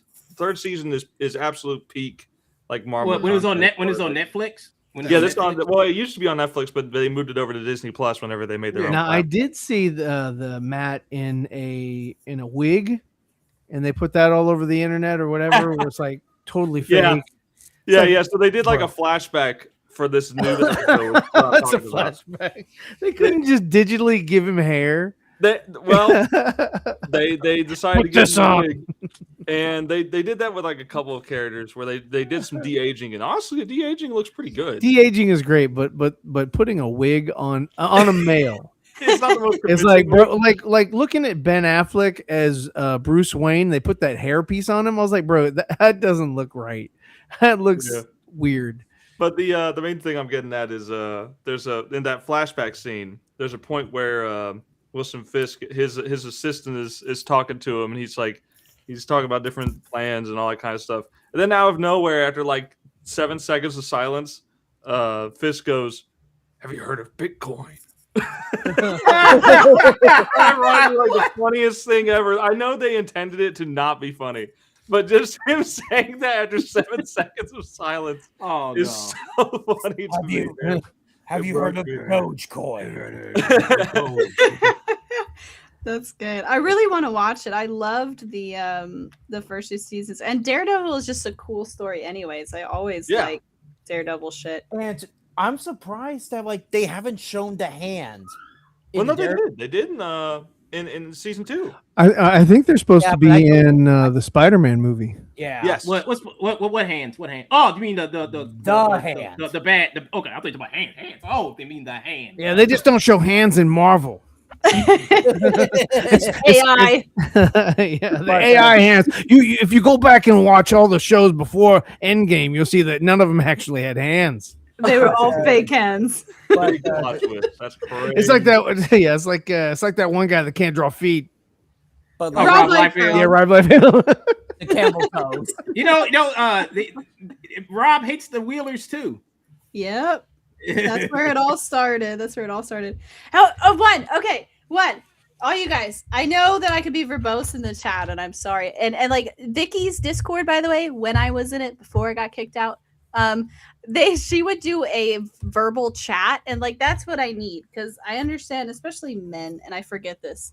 You guys don't like walls of text. And I was trying to tell you a funny story though, and you need to watch fucking Phil videos. We're done with this conversation. No, I'm joking. I'm sorry. I have a squirrel brain and I forgot what we were talking about. But if you want to talk about Larry, I'm going to send you this link. So make time at least at the end of the show so we can watch. Send the dang link.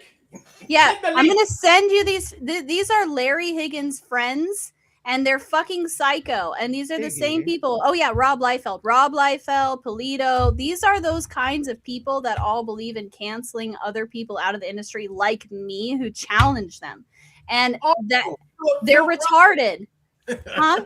Okay, Philip Wilson. Let's take a journey. Let's take a journey real quick. Take a fucking journey, because this is a funny ass story, but it needs to be like told in person. There you go. That's Philip fucking Russert, and it's fucking hilarious.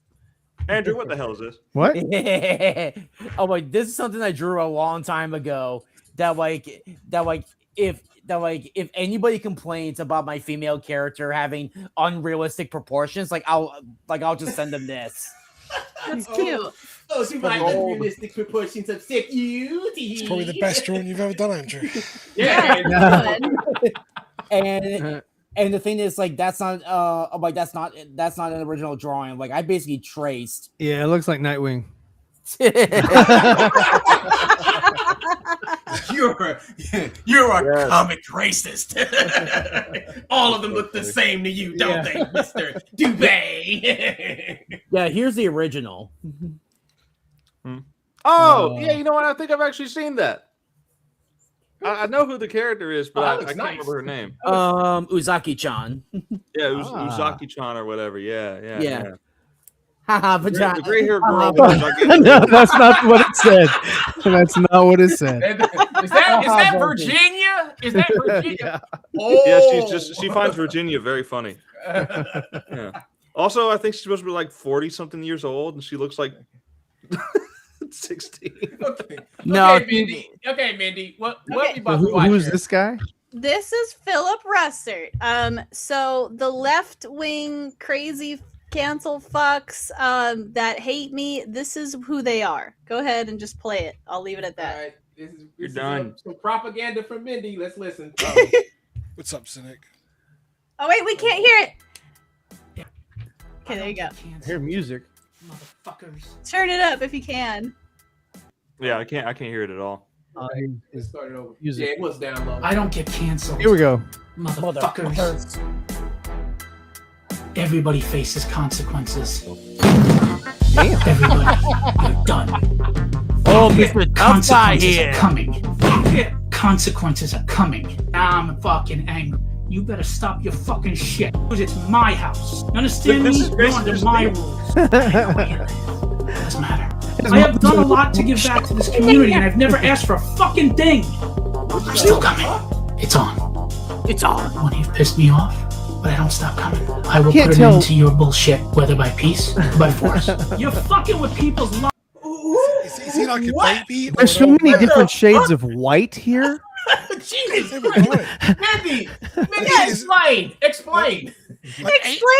Okay. So this was my long wall of text. So I'll just try to go quickly. Oh, it's satire. We were. No, he said this. Like, this is real. It says it right there. Satire. Yeah, the video I made. But the video I made, because I put it to the music and I chopped it up. But this is a real 3-hour video of Philip Russert. He apparently is really fucking violent. The video is fucking hilarious. But we were friends with Phil for like 2.5-ish years. We featured him in Comics Illustrated. He's a publisher. He's trying to compete with Diamond as a distributor right now. Oh. He started up Philbo Publishing. But he very quickly overnight joined the Larry Higgins Wheeler hate wagon because and he used the excuse of our booby covers, because he's always had this problem with fucking sexualizing females in comics, and everybody who's on Facebook has heard Philip Russert and seen Philip Russert complain for fucking years, and he always used it as an excuse that his own book wouldn't sell. he'd go, well, these people that sell these comics are over sexualized and mine, and I'm really trying. And you know what? That's fine. I gave everybody the benefit of the doubt. I'm not a censor fucking pig, so I'm like, yeah, you know what? That's fine. And I supported Phil. I wrote articles promoting Phil. We were friends. Next thing I know, he's getting this publishing deal when Diamond's going down. And he's trying to start it up. And he's a mainstream kiss ass. He runs a convention on the East Coast. And so he's one of those guys. He's one of those Larry Higgins where he believes in kissing ass is how this industry is supposed to work. So he knows everybody hates us. He knows you get clout in that circle for hating us. Because we've told them to fuck off, and a lot of people have done that. I've had artists make up stories that they've been employed by us and shit, and go to those guys to get hired when I don't even know who these people are. I'm trying to tell you this, the Wheeler. That's actually falls on you as a hiring person, you don't know who your staff is. That's internal issues. I don't even know who these fuckers are. They make it up. They make up the entire story. Well, that's on you for not doing a great background check. I don't even know them. They're like the random people online that say that they've worked with us. Oh, that falls on you. You didn't check out their resume before you hired them. What the? I'm sorry, but all roads lead to Mindy. I know. It's real. He watched it. Mindy and her husband has been out there for so long that they can tell stories like this. I know I have seen this guy. I actually saw this before because you have posted to me. I saw it like, what the fuck? I can't tell if he has a beard or peach fuzz or what's going on with the lower part of his face. But I can tell though if he gets some sun, he's gonna get red. I can't tell if he's like a baby or a middle-aged man or a geriatric. Where are his shoulders? A man child. Yeah. I bet he's like Liam shaped. It looks like he's an amputee. Why is his hair that color? You know what would be funny is if the jokes. So this video went kind of viral, and it pissed him off really bad, right? Of course, because he did a 180 on us, and we offered to help. We were like, hey, you want some of our books in your catalog? It's not like we expected any fucking money. He was doing it out of his basement. We just did it as a friend. We offered. That's pretty dope. I don't even have a basement. Yeah, I know. And he's trying to be Diamond. He's trying to get into the comic shops. He's kissing ass. And Zenescope is one of the primary publishers he's trying to distribute for. That's Liam's thing. No. Zenescope is my old publisher. No, that's Xenotype. Yeah. Xenotype.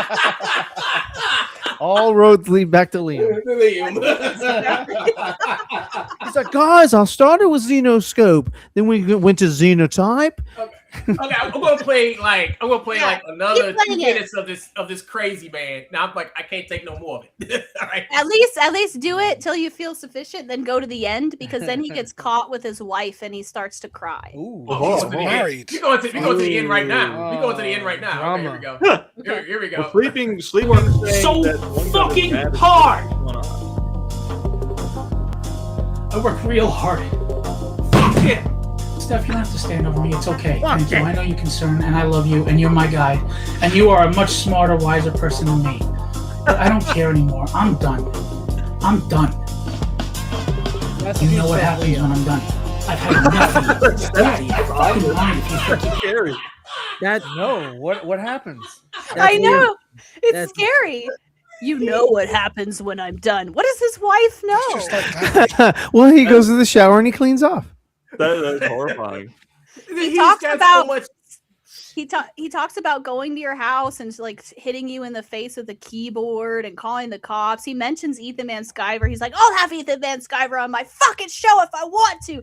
And this is just like a meltdown, guys. Wow. Yeah. The meltdown of Liam proportions. I just saw all Liam when he said, oh, wife, oh, beautiful wife. I'm like, oh, my God, this dude's like Liam. Yeah. Oh, my God. What would happen if these two met each other? Would they either explode or combine? They would try to outdo each other like, oh, boy, I have it worse. People try to beat me with a stick. Yep. You know what? They'll probably make love. I know what's going to happen.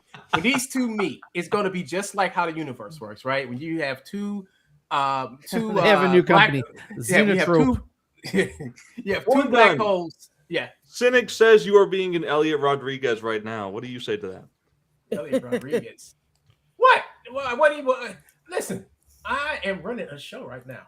Hey, you can blame me for this content. This is my content. You can blame Also, me. Jamie, you just Discord me. All right. $1.90. We got a $1.99 chat from Cynic. Super chat. Read Sleepy's chat. Don't just show them. I'm showing everybody's chat. I'm not really reading everybody's chat, but let's see. One gun. Do you hate Ruby? No, I love Ruby like the little brother I never had. One gun. Are you mad at Cynic? No, I'm not mad at Cynic. He's just busy. Everyone's a little bit mad at Cynic, aren't they? Really? Yeah, who ain't mad at Cynic? Paints, can you ask One Gun why he Paints? Go ahead and ask me. Why are you mad at Cynic? Okay, I'm not mad at Cynic. All right, next. There we go. Everyone's a little mad at Cynic. Wait. How he is, who are you mad at? Asshole be asshole. I'm not mad at anybody. I took a whole week off of from Twitter to work on my book. That's what I've been doing. That's why I ain't been talking to nobody. You practice what you preach. Yeah. It's like Let's this. go through the list. Let's take a break from this real quick. All right. So what was that? Sunday or something like that? I had started working on my book. And this is after Liam's 7-hour stream talking all that shit about these guys have done nothing. These guys have done this. These guys said, no, I am working. I'm working. I don't have nothing out per se, but I am in the process of working on my book. I'm on the process of doing these things. I just don't have no campaigns out. There's a difference between having a campaign out and actively working on something. Because I told everyone before I put out anything, I'm going to make sure it's finished first. I knew he's going to talk about this. I didn't talk shit in Tony's stream. I just said both of y'all need to stop. I did say both of you. You like both of y'all niggas, didn't you? Yeah, I say both of y'all. I was like, it's like you e-fapping him, you e-fapping him. It's like we doing retarded shit. Just stop it. This is fucking retarded. That's what I said. It was stupid. It was stupid. It's like you e-fapping for him. Yeah, it's just e-fapping. Like there's no content. You talk about shit that was already said, done. Let's do some new shit. Let's talk about something else. So like it just got retarded. I'm like, this is stupid. He e-fapping you e-fapping him. It's like, no, talk about something else. Talk about something else Tony did. Like when it comes to e-fapping, they're actually watching each other e-fap each other. And I'm like, this is fucking insane. This is insane. I'm like, no, this is crazy. And I was like, it just gets too absurd. Now, on the flip side of that, you were watching. It's true. It did capture your attention. It captured my attention, and then I went to Tony and gave him $2 to say how retarded this shit was. You gave Tony money? How dare you? It was basically the only way I was going to talk in Tony's chat. You went over my helmet? Benedict Arnold, motherfucker. Man. No, hold on, folks. Like that night, I decided it's like, fuck this shit. I'm going to work on my book. And I have. I've been working on my book. I got with my friend. We started working on the book. We started writing new stuff for it. We started designing new characters. And I just stayed completely off of Twitter because it wasn't doing nothing for my creativity. It wasn't doing nothing for my book. So I said, the next time I ever go anywhere other than this show right here, I want to make sure I got some pages done. I want to have some pages done. So when them motherfuckers start talking shit, I was like, well, here's my book. It's going to come out. It's going to get done. I'm tired of Tony. I'm tired of Liam. These motherfuckers aren't producing shit. They ain't putting nothing out. All they do is chase after people, tell people what to do, and they have no type of credence, nothing behind what they say to prove that they are creators. These dudes are not creators. These are just guys with fucking YouTube channels that sit back and say what they want. Yep. It's true. That's all they fucking do. And I'm like, fuck this. I'm breaking the fucking mold. I'm going to fucking put out a book. Put out their art book. No, Liam said, "We're gonna put out art book. Nobody's gonna buy it." Well, damn, you don't. I don't give a fuck. I'm not doing this for you. I'm doing this. It's my project. Fuck them. I'm gonna for the love of the game. Yeah. I mean, you do it for the whales. That's only responsible. Yeah, that's how you're supposed to do it. One.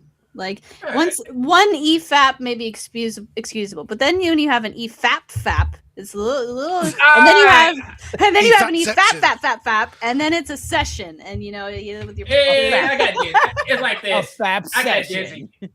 dizzy. I was like, okay, I want to go work my book. I did. That's what I did. It's an EFAP. You're getting your foot apparently.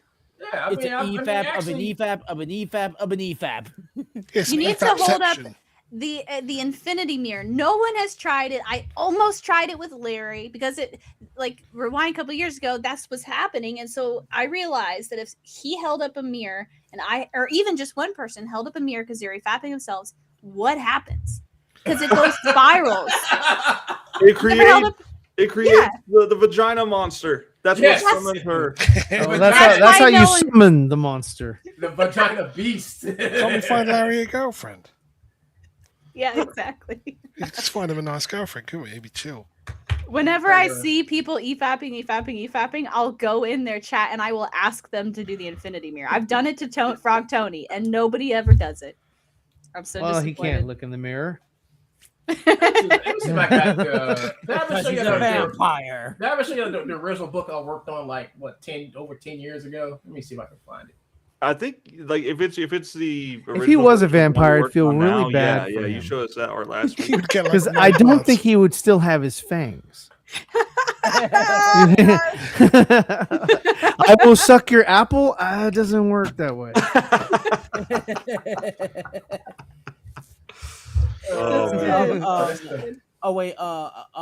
Can you show that video that I was gonna show earlier? Oh yeah, I get that. You could tell his victims, couldn't you? Because it'd be like two awkwardly shaped puncture marks, like not even symmetrical.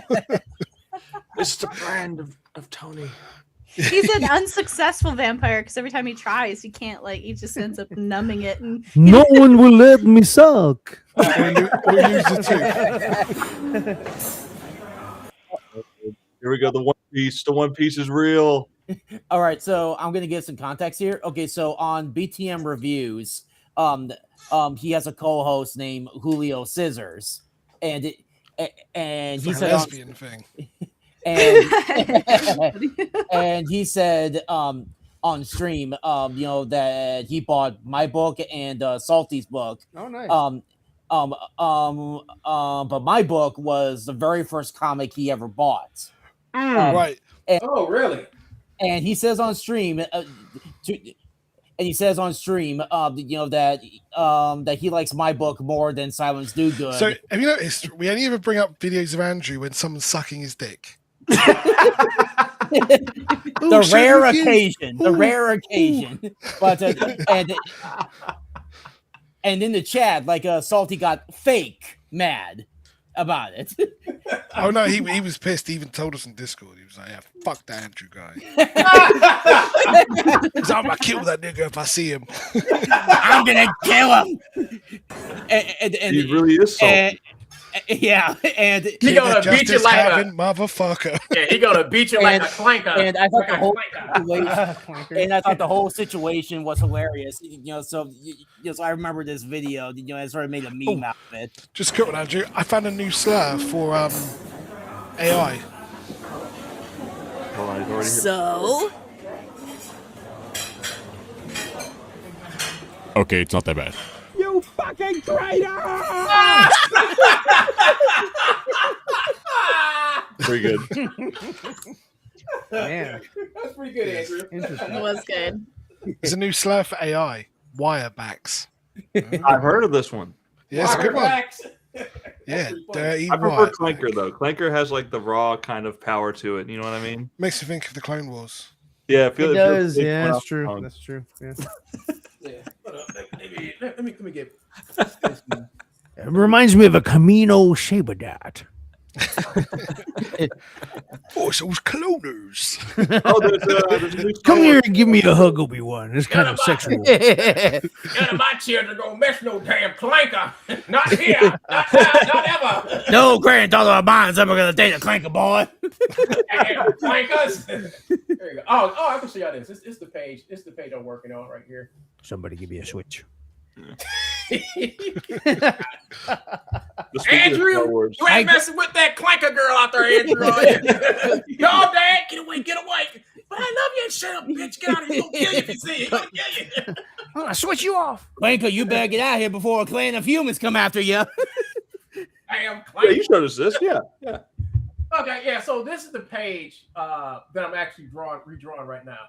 And what I basically did is I got rid of these two. I'm gonna redo the page again because like we talked about it. He's like, no, he liked what I did, but he's like, we need to put this back because of the context of how the story's told. So we need him there because he shows up here, and we need him to appear right here so people can see him, so you can see who the character is. The way I got it is you can't really, Oh, you're talking about the bottom left panel?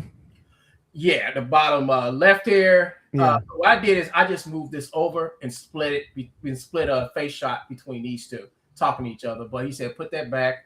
But he likes the fact that I made this like I took this off this page and then have him actually flying towards him, and then they have the action these two fight. But as you can see, this is like low res, so I couldn't publish this. I was just going to take these pages and republish it, but it's so low resolution it wouldn't go to print right. So I have to redraw everything. So I'm redrawing everything as we speak. Now, these are the original character designs that he did back then. But he told me that we're going to save this character for something else. Yeah. But he told me to make a new character. That's why I came up with Sentinel, the human nano machine. And he's going to be fighting the guy who controls like robots and cars, anything electronic. He can basically hack into it, And Technopath. Yeah. So also, I took the background. Right. I took the background. I didn't want to have to redraw the background. So what I did just made it big. No, what I did is that I found the original background. It was low resolution too, and I couldn't reuse it. But what I did was I took it into AI and had it fix it, and it upscaled it. And then after it upscaled it, I had it like, okay, what else can you do? And I had it like I said, make a metropolis. It took the image and transformed it into a metropolis, and it looked good. And I just used that for the background. So I'm like, damn. So the artwork of the characters is done. The drawings is done. All I got to do is just redraw them and do. It was easy. It was fucking easy. Larry sees this, or no, it wasn't Larry. Who was it? It was the Matt Barr. Matt Barr. Yeah. Matt Barr. Yeah. See, think about this. The whole comic book industry doesn't work because Matt Barr says it does. He's just a little man in a little group, in a little corner, yelling at the top of his lungs. With a head injury. With a head injury. So I don't. I mean, So that's another thing. What is this head injury thing that I know Katie was like she did a head wound or some shit like that. Right. So what is because I don't know. She had like a monkey or some shit, and I was like, okay, what is all this? I don't know who this guy is, and then nobody talked about him, so I didn't care. So I just kept moving on. But I was like, what is the deal? What's the lore with the head wound?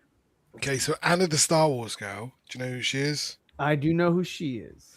Right, so she had a run-in with Matt Barr, and she was chatting to PTP, Patrick Thomas Parnell, part-time Patrick. I've just heard about him because of the whole thing, which I assume is what FFS is going to watch. They're going to watch the whole Pit documentary because that's a thing or something. But, so what? Yeah, so try to explain it in the right way. Please do, Paints. Please do. Yeah. No, it all makes sense. Tale us a tale. A long time ago, in a far off land. So basically, when PTP was going around worm-tonguing everybody about trying to get him all over onto his side of Comicsgate, he started going at Matt Barr, and he said to Anna, the Star Wars girl, that Matt Barr had a head wound, and she asked how, and I think it was Matt's wife told PTP that he did, but she didn't. But it became a running joke that he's got a head wound.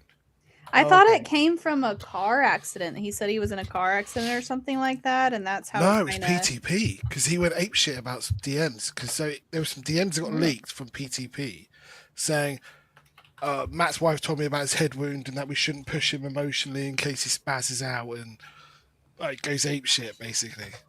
Whoa. And that was fake. Apparently, yeah. Huh. It was just there was no message from his wife to PTP, but there was a message from PTP to Anna and some other people. Okay. Yeah, I think Matt had to get on. Didn't he get online and he had his wife confirm that he did not have a head wound? Don't matter. They It don't really matter. did It's that. Don't matter. It's lore. It's That's a lore. thing? Don't matter. It's lore, yeah. It's lore. Oh man. Yeah. So It's like, like then DP the running like joke. grannies. It's Like, lore it is- because it's too funny. Yeah, then people are like, oh yeah, but he was in a car accident. It's like, yeah, but you can be in a car accident and not get a fucking head wound. Right. So it just became like anytime anyone brought it up, and no matter how much he denied it, it was he got a head wound. Okay. But He acts like he has a head wound. But the so, about like, it is, it's like putting two and two together to get the answer. and when she said that, Yeah. Cynic says he's e-fapping you tonight, One Gun. Yay! knock himself out. Yeah, but that means you'll be EFAPing me, and that means I'll never speak to you ever again, Cynic.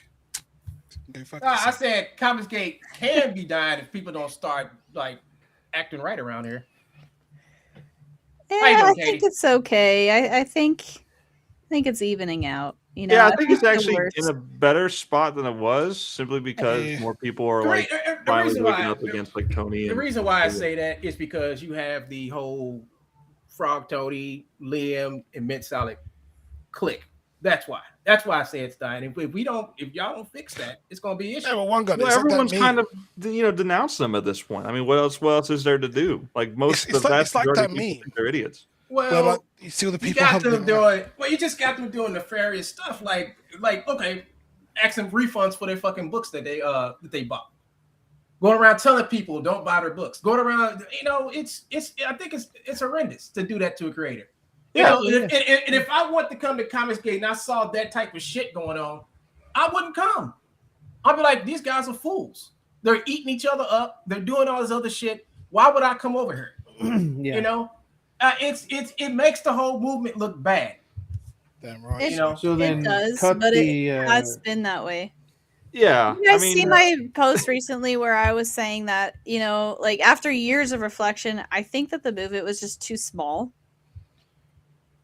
Like I think that that's the problem. Like, because when it's the size that it is, you want to have to community police like you're in a neighborhood because everything affects you.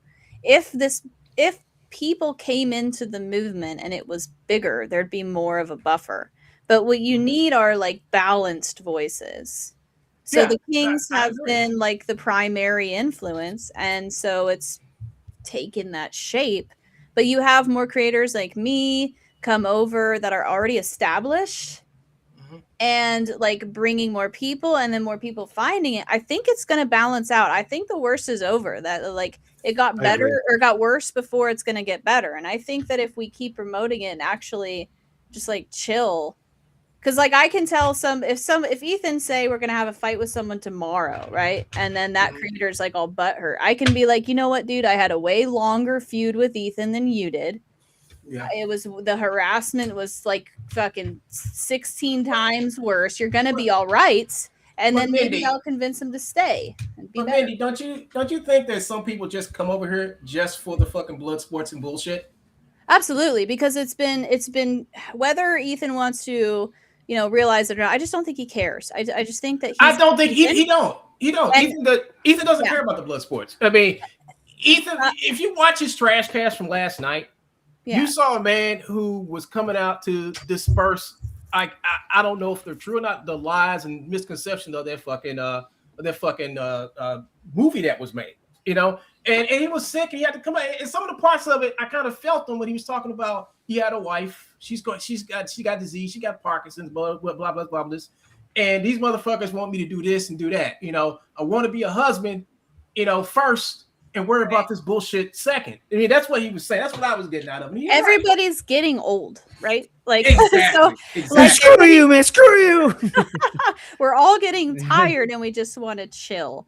I think that this has been a positive. I'm going to call 2017 to current CG's concept era because Yeah, but what backers wanted, One of the problems that we've got at the moment is if you even criticize it in any way, shape, or form, it's you're being negative about Comicsgate. Right. It's evolving in a different direction. That's what why I you think. need that's why you need people like me who are loud mouth and challenge authority and fuck shit up. And draw vagina monsters. That's right. Like if you have like, because here's the thing, like people, Ethan was the biggest influence, right? He admits it. And so I think Ethan is really he's just being Ethan. Like the way that he is, it's just his own personality. And I've thought about that a lot over the years, and especially recently. And the movement liked him, and it became his primary fan base was the movement. Yeah, and I think so I think he's one of the bigger voices that came over here. Oh yeah, he is, and I mean he'll one of the say it. biggest ones. He was the biggest guy. They used his name in all the newspapers and so on. So whether he wants to take the responsibility of it or not, the responsibility when you are the main image of a movement is that the movement will form around who you are. Yes. It will absorb your personality and take your direction, and that's what it means to be a creator. All creators have to come to understand that. Like my own fan base is the same way. I have curated my fan base, and sometimes that means clashing with your own fan base. Yeah. The growth sometimes requires shedding people who are toxic. You know what, Mindy? Looking at what you and your husband do is kind of unique because you are actually foots on the ground. You go to the conventions. You're gaining momentum with your product, right? You have a huge website. And every time you do a campaign, you're making thousands of dollars, not a couple of thousands, but y'all get like double digits and shit like that. Before the month is out, I mean, y'all get up to like $10,000, $20,000, $30,000. Yep. But you all can do that, and you don't necessarily have to be over here in Comicscape to make that money. We don't need Comicscape. Exactly. That's what I'm saying. Like up until now, all the creators who came over here because they needed something. Right. So like Ethan sees that as all the creators needed me, all the creators wanted me. And you have to understand Ethan's personality is just going to come off abrasive to a lot of people. Like, I can speak to this personally. We've butted heads for many, many years. And he was like that in the mainstream too. So Ethan has just been the same Ethan this whole fucking time. And the problem is that the movement was always just too small. It just concentrated around him and it took on his shape. So then every clash he had with people, it split. And this is the result of that. But imagine a different universe. Imagine Eric July's, and you have 10 Eric July's plus Ethan that started CG out in the beginning, and they had comics to offer. Would it have mattered if Ethan clashed with everybody? No, because there was another creator with a big enough voice to say, you know what, that doesn't really matter. It's about the books. You can continue buying his books and you can continue buying mine. The problem has been the creators. There's been nobody else to balance out Ethan this whole fucking time. And then it was the Kings, and they're the same way. You need other creators with clashing voices, with their own different fan bases that are not an echo chamber to come here, that are already established, that don't need anything from Comicscape. You're gonna make me, Mindy. You about to make me say a bad word, but it's almost like you're trying to say there should be more diversity. Oh my god! In Comicscape. As far as voices go, okay, let's settle down. As far as voices go, think about it. A free market. You need a free market and competition. What you have is a more monopolized Comicscape, and that's not diversity. That's not the same. Diversity has a bad connotation of over saturation with the intent to replace a demographic that already works. What I'm saying is basically, the movement is can be an actually conservative movement. Because when you're conserving it, you can't conserve anything without conserving anything. Comicsgate up until now, there's been nothing to conserve except for Ethan's own fan base. So now you know who everybody is. Everybody knows Matt Barr. Everybody knows Larry Higgins. Everybody knows Frog Tony. So there's now everyone knows who these people are because Ryan did not know before. Right. It's true. But after today, now everyone knows. After today, but you have people who are willing to shut those people down when they lie. That was not the case when it started. You had liars go rampant, and that's why creators left, is because they were being lied about and slandered, and their business they were trying to start because they needed Comicsgate get torched to the ground. you could entirely revive the whole goddamn business model. And now you're conserving the culture that already exists here. You, all of you, you're all the culture. A culture is an agreed upon way of a group of people of how they do things. You guys know who the liars are. Yep, you guys know who tells the truth. You guys know who delivers your books. You guys know who doesn't. So you could actually start Comicsgate up again the way it was supposed to be, starting today. Sleeping says we're all idiots. We are. Thank But you need That's more insight than I needed. But like see, that we all expected Comicsgate was already built when we got here. That's the flaw. Yeah, Comicsgate still has to be built. That's the difference. Yeah, it's been treading water. Yeah, it is, and that's why That's why I said what I think I was in one of my rants from last week when I said I think Comicsgate's gonna die if shit around here don't really change. And I think it's the mentality. You know, when like the whole thing which really pissed me off was when Vonster got kicked out of the Kings, and immediately after he got kicked out, people just attacked him.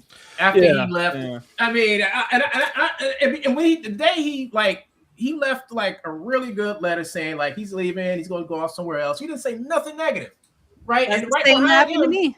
Yep. And I went back behind him because I remember what Frog Tony did to Richard Embry before he left, and I said, well, no, I said something I can't even remember what I said, and Frog Tony got mad and started calling me stupid names and shit. Yeah, but that's the problem, One Gun.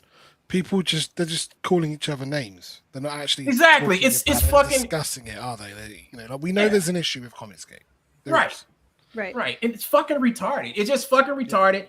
And as creators and artists, we shouldn't be treating each other. Everybody here is my contemporary, and we all have a camaraderie together, which is to make comics, tell stories, and have fun. That's the whole thing about comics. This is the way comics should be. But right now, the way comics is, it's a fucking war. It's a battle.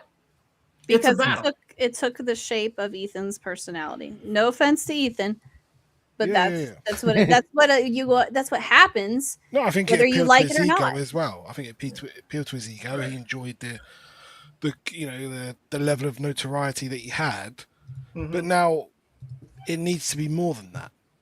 It does. It's bigger than him, and that's ultimately it. Like us extending the olive branch and thinking, all right, the fans in the chat were asking us, I wish you would put aside your differences with Ethan because we just don't want the drama, we want the books. And like that hit something where like that resonated, and then we did that. If more creators would do that, it's just the fact that they can't weather the storm. When people start attacking them like that, they're not established. They don't have a company. They don't have a business. Exactly. So it's like extremely severe for them, and it wounds them. So you need other people. It's just going to take time. You need other people like us that don't give a fuck what Comicsgate says. Like Comicsgate trolling us for 8 years is actually a net positive now, because now it doesn't matter what the fuck they say. I can still be here if I want to. But I can say some things good about Comicsgate. It brought a lot of artists together, which you would never normally see working together. It brought almost like a union-esque type of vibe. It's brought them together, but they haven't had true unity. Yes. Exactly. I was just getting ready to say that. I was like, we got like a union, but it's like the half a union right now. Yeah. You know? So what needs to be done is it definitely needs to be some type of balance over here for this place to be better. The problem is it's the ego. You know, if you want to create a movement and you want it to last properly, you want to drive yourself forward, people need to shut the fuck up with their egos, and they need to do what's best for everybody, not for themselves. And at the moment, it's like you've got all these people that are pulling in their own direction, and they think they're in the same direction as everybody else, but they're really not. Right. Yeah. And of course, that creates division.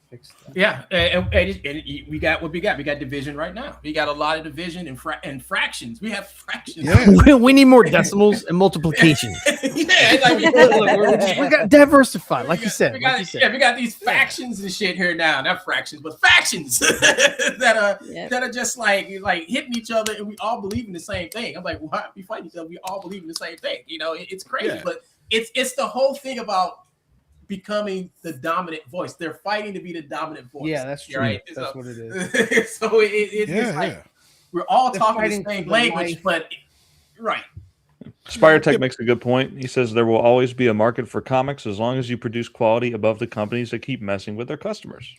Yep, that's right. That's what a free market is supposed to be. You're supposed to have not diversity, but you're supposed to have competition. It's no different than your electric bill.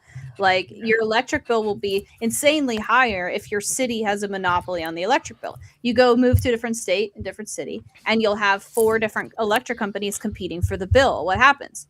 Your bill is lower because they have competition. What CG has never had is a fair level of competition of creators, and the backers all got fucked because they were backing a bunch of people in the beginning that didn't know what they were doing. Again, it was like the movement has just been entirely premature. Well, hold up, Indy. Yeah, I can say the same thing about Image when they got started. They did the same fucking thing. All right, they did. It ain't like what Comics Gay's doing is new. It's been done before, Image Comics, but over time, Image Comics got better. Right? Yes. They actually got the people in there to run it right, and they're making books. They're getting their shit out. But before then, you go and you pledge to buy a book from them back then. You'll be waiting 2 years to see the second issue. You know, look what Rob did. Rob, I think when they booted Rob from Image and forced his ass out of Image actually got better because it wasn't slop out there. I mean, that's because he was the feet. Yeah, he was the AI slop of its time because he was putting out new number ones like every fucking week. Yeah, you know? he Even was. Eric Larson didn't like him at all. Nobody fucking likes Rob. Nobody likes Rob because he's a fucking retard, and it's his ego that's totally out of hand. And people were even mad at McFarlane for doing the same shit. There were like artist disputes. And I mean, you're right, there was a lot of mismanagement. But Image Comics today is very successful. Yeah, it's a machine now. I mean, it used to be like back in like the late 80s, 90s, you know, when you had like Advance Comics and previews and shit like that. And you was able to approach Image and like, I want to put my book on Image. You can go Image, you know, back then, you know, back when Jim Valentino was letting anybody walk through the door. And but the problem is like they took him out of his position and put somebody else there, and that shit stopped. And you started seeing more professional work coming out of Image because Jim Valentino was there for a long time, letting people come in that door who shouldn't have been making books, you know, soliciting books and previews, and the books never came out. That costs money. Yep, that's money that people had to put on those books because they say these books come out, it's gonna be a hot book. It's by this creator, by Marvel stuff. I want to have this book in there, and when the book's supposed to come out that day, it's not there on the shelf, and they've already paid their money for them books to be there, and that book won't show up till like the next year. That hurt a lot of retailers. They hated that shit. Yep, you're right. You know, so and they had to fix it because it was like when the bubble burst, shit had to change. With 2000, I remember the 2000 came, a lot of comic book companies just died. Harris Comics. Who else? Who was another big one that died? Chaos. Brian Pulido. Chaos. Yeah, all of them died. All the super covers, late books, this and that, all that shit they were doing to sell books, the low print runs. I'm glad Valiant is dead. The original Valiant. I'm glad they're dead. Yeah, the new one was good for a while, but they got shit again. Yeah, they got shit again. You know, Valiant and Wizard Comics were like the two biggest motherfuckers back then that was making comics almost hard to get. You know, they kind of fucked up. Yeah, they were like, I think it was like you had Overstreet, which everybody was using for a price guide, and you had Wizard. Yeah. And what the comic book stores would do when you bring your books in and say, I want to get some value for my book, they would pull out the Overstreet, right? But then when you say I want to buy that book off your wall, they'll pull out the Wizard. Why would they do that? What's up, Apex? Hang on, let me chat. Apex says people are opinionated. EVS is only part of CG. He's not a king, but a businessman and a talented storyteller. That's true, Apex. But the problem is that a lot of the audience look to him as the king. Yeah, so and then trashed other creators accordingly. Would trash them. Yeah, because all he's got to do he's got to say the right thing to the wrong people, and all hell breaks loose. Well, I thought when I first came over here 2 years ago, I thought Ethan was like, I actually thought Comicsgate was like a real company, like Image. That's why I came up and said, oh, it's like Image, but they're all like more social, you know. And I thought Ethan, Shane, that's how it should be. Yeah, I thought they were the guys running it. I thought they owned it, but then I found out soon enough, like, oh, it's just a bunch of guys in a locker room making Dick in comics. a row. Yeah, but that's how it should be.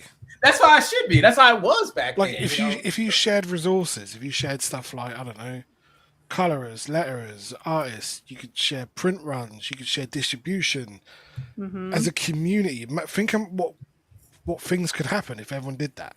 It'd be amazing. There's a lot of potential, and I think it's just going to take time. And here's another thing. When it comes to comic shops and them all closing down, because they are, their business model is flawed. Whenever there's a monopoly, you get fucked, right? And that's why free markets, comics are supposed to be about a free market. It's just a free market hasn't been built yet.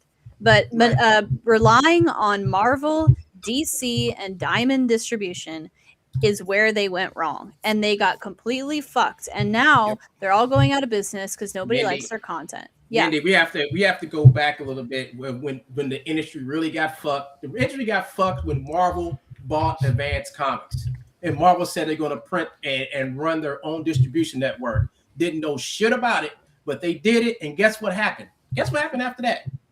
They had to file Chapter 13. Oh, right. They went bankrupt. Yeah, they went bankrupt. They tried to get fucking Todd McFarlane to come help them fix it, and he said no. And then they got Rob Liefeld, and then they had to file it anyways because Rob's a fucking retard. Yep, they had to file it, and guess where they were back? They were right back over there in previews. Now, where's Advance Comics? They destroyed it.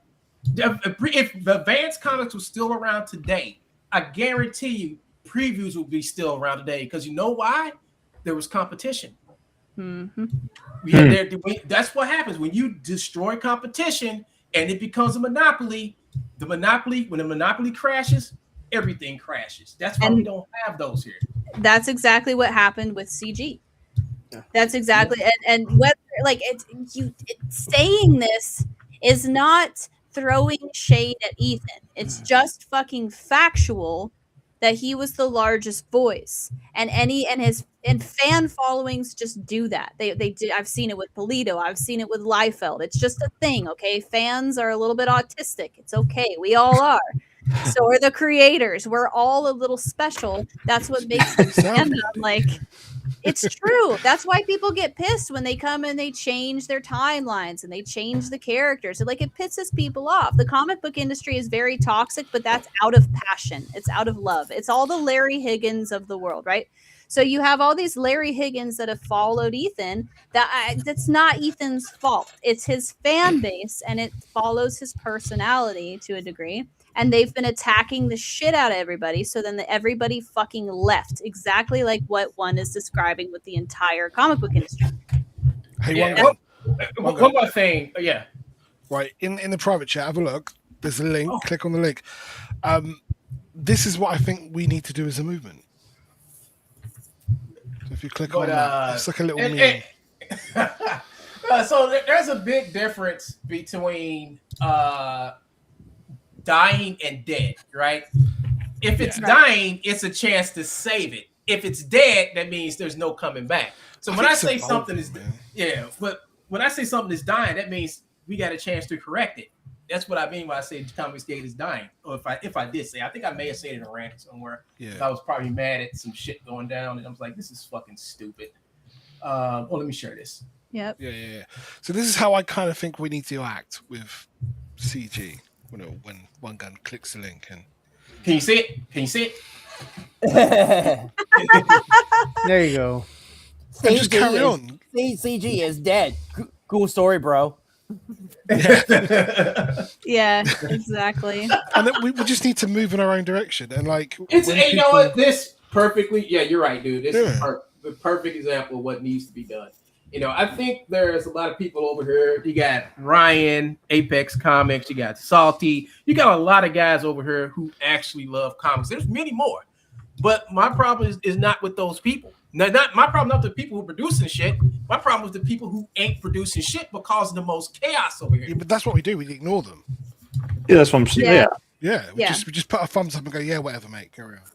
And that's gonna be easier for some than others, because if they're trying to start their own business here, that could be very harming. And that's why I said, you really need people who just don't give a fuck, who want to be here And that will give Ethan less cannon fodder to attack people because he's attacked them over the years. Sometimes rightfully, sometimes not. I think that they come here for money or they come here for this, and Ethan thinks so. Well, I think Ethan genuinely believes that, and then they leave because Ethan's they can't track make money. record is like 50%. It's like 50-50, isn't it? Like you got to think about how many times Ethan has put his word behind somebody. He got burned. I think. Right.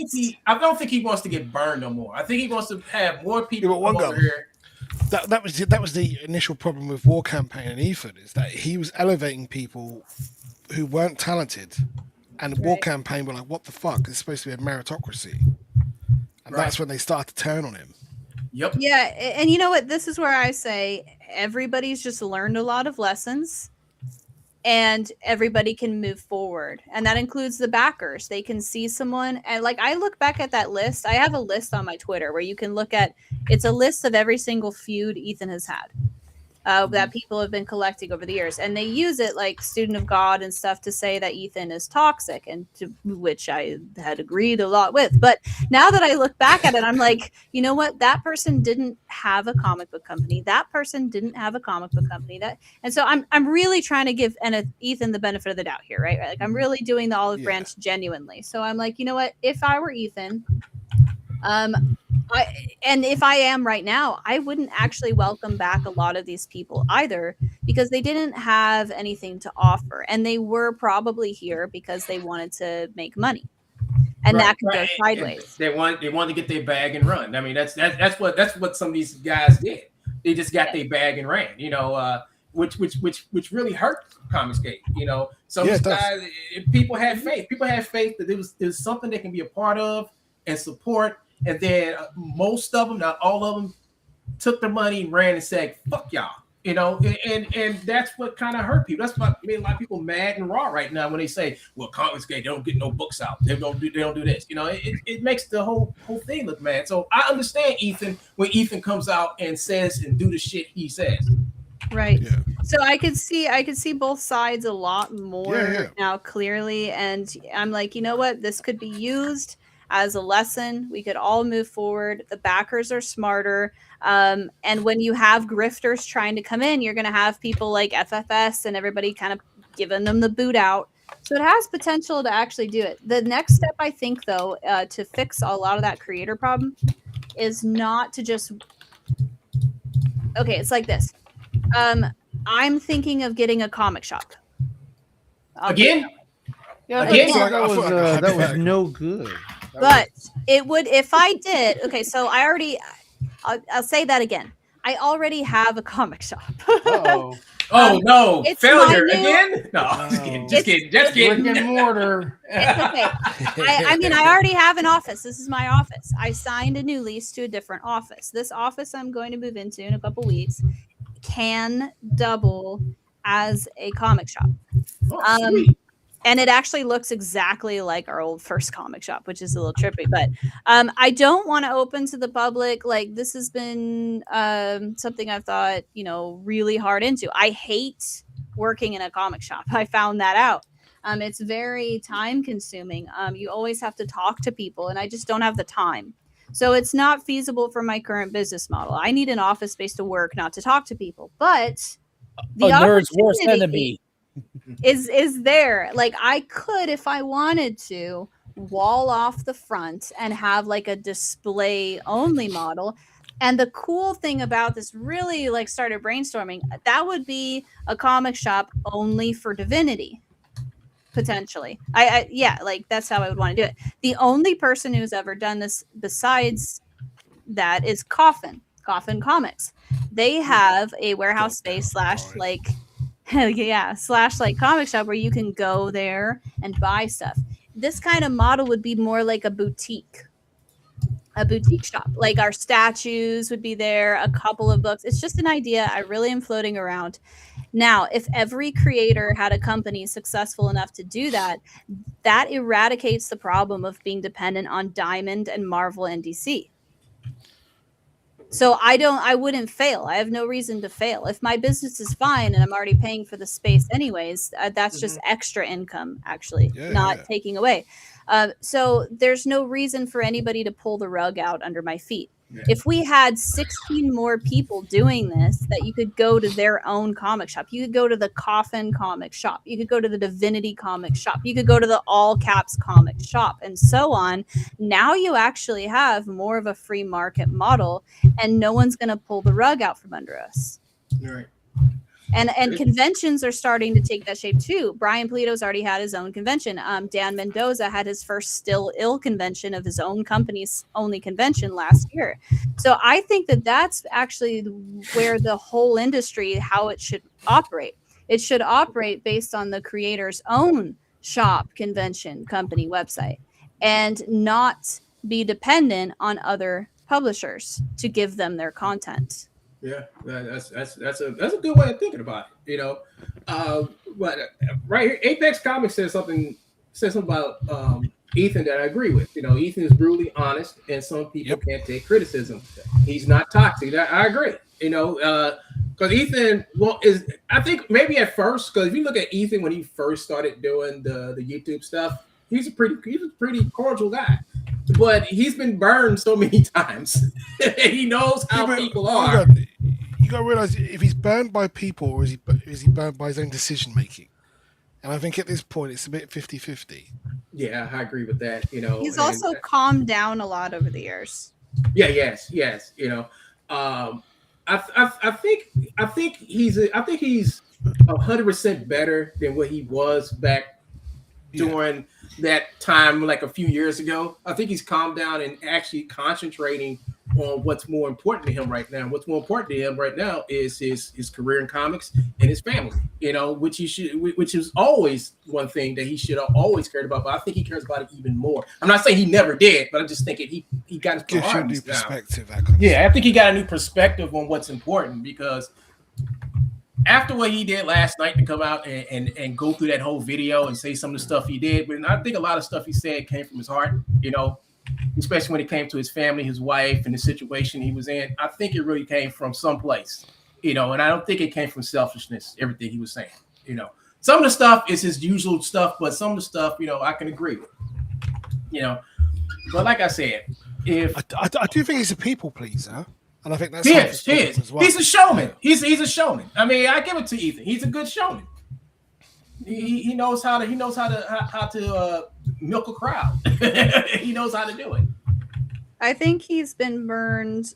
Like I said, I think it just boils down to his personality. You know, he's just been himself, and he can have an abrasive personality, and I don't think that he wanted the responsibility of having to guide a movement, and that just kind of fell on him.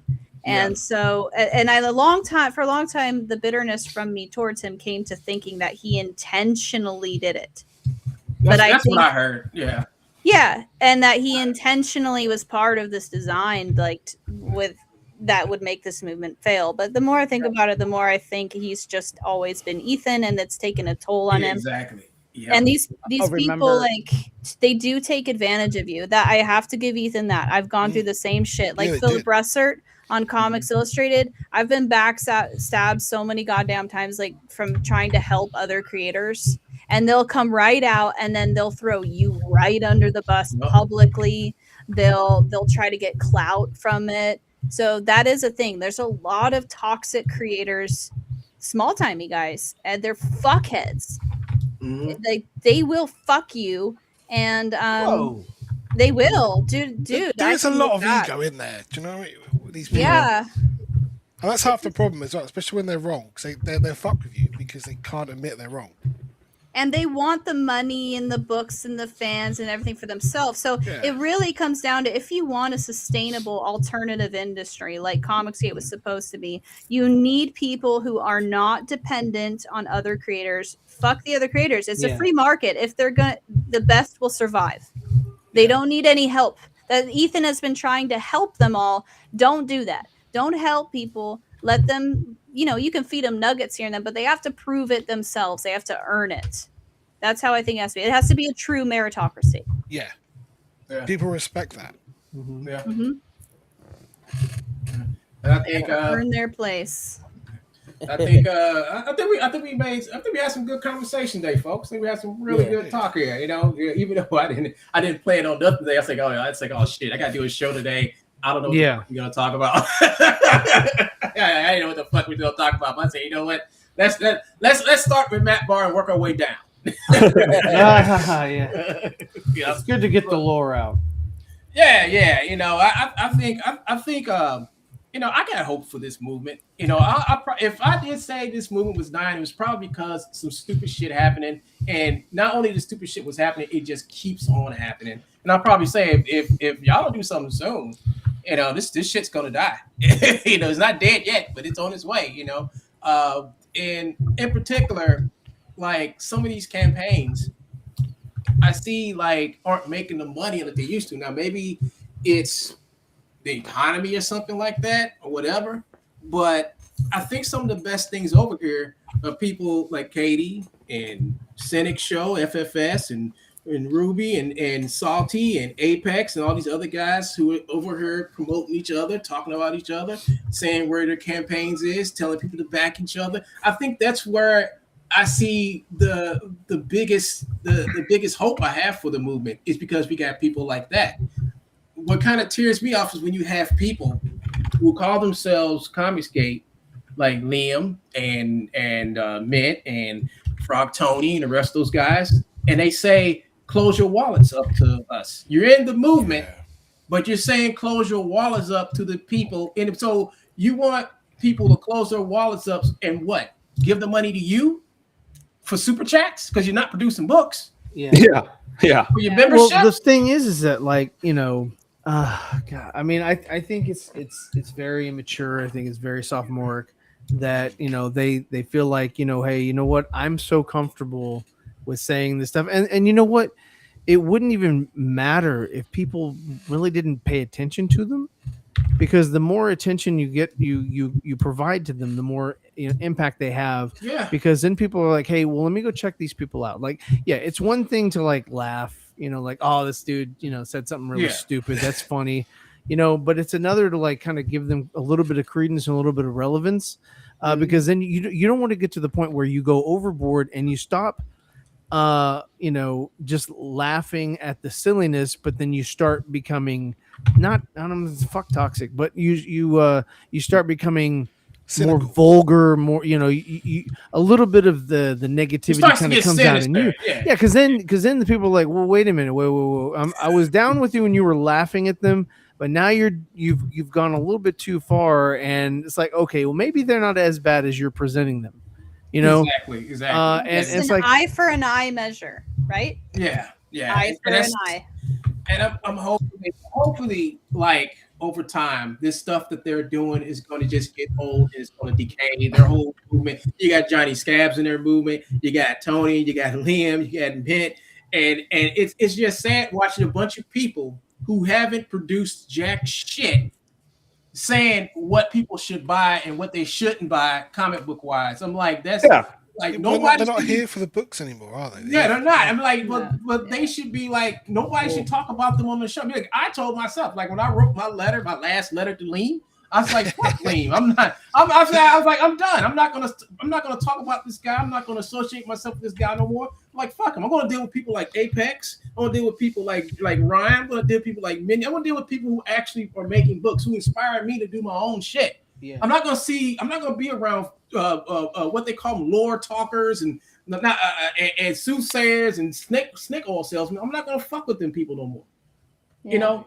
Yeah, I'm almost turning into like a Matt Barr without all the vulgarness. I'm not saying where's your book? Why are you talking all this shit, telling people what not to buy? You don't have a fucking thing out. I don't give a fuck what you put out. Well, that's the thing with the only person that I've seen that they have in their in their entourage that, you know, could produce something would be Liam.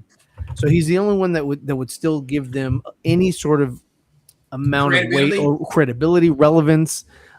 Because, you know, that's why they latch on to him. Tony hasn't done anything. Probably, yeah. He's had a book for however long, whatever. It's never none of the other people, like the movie perp or whatever. All of them came from, you know, the same sector that I was. They said similar. Vito popped him here. They said Vito popped him here. Vito was in the same fucking sector I was. He came from fucking Jody's Corner. They were all talking about movies and shit, and he's just a nerd. He kind of creeped over because of other things or whatever. But it's like, bro, they don't. Their background wasn't like artists. You know, they're not an artist. They didn't create comics. They found something. And they're like, hey, I can make something here. You know, I can plant a flag here. And no one will know where I came from, what I've done, what I'm doing, whatever. And like, you know, if you look at their, like, you know, like Mint, or if you look at, you know, Tony, or if you look at TJ, or if you look at anyone else that he has had, you know, the Salty Beans or whatever the guy's name is.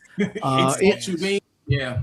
Any of these people, you know, they don't have anything to bring other than, like, you know, hey, I have an opinion. Like, bro, I don't give a shit about it. I have an opinion. Why am I listening to yours? Exactly. Your opinion holds no water. Your opinion holds no relevance. So therefore, you are irrelevant to me in my conversation. I've got no use for you. Goodbye. And that's why it's too small. You need creators for fans to be fans of. Otherwise, the fan complaining dwindles into fan toxicity. Yep. And that's a good. Yeah, and I was gonna say that's a good thing what Ryan said, because just thank God we got Cynic, we got Ruby, and other people that do the same shows calling these motherfuckers out. That's good. I mean, that shows that there's actually a balance forming, and eventually people are gonna know that all these motherfuckers doing is just talking shit. They're just here to take up space and get your buck out your pocket. Yep. Go ahead, Hanks. Yeah. See, I'm starting like Andrew at the moment. I have that effect on people. No, but right, you hit upon something that's actually the crux of it all. We've got too many voices and not enough creators. There's so many people having like, you've got the CG Commandos, you've got, you know, FFS, you've got all these other shows, Tony's shows, the spin-off shows, whatever. We need creators. We don't need more voices. Exactly. Because what are they going to talk about? That's why they end up talking about each other. Fandoms are very passionate, for better or for worse, and that's why, like, Eric July didn't understand that, right? Like, that's why he didn't take their he thought he it was understand a lot of things. I know. Poor Eric. He didn't understand that that criticism isn't always in bad faith. And like Mike and I figured that out like almost immediately when we got in the comics industries, because we wanted to create a bunch of things that people were like, no, you can't do that. You're gonna do this. And we were like, what the fuck? These people are crazy.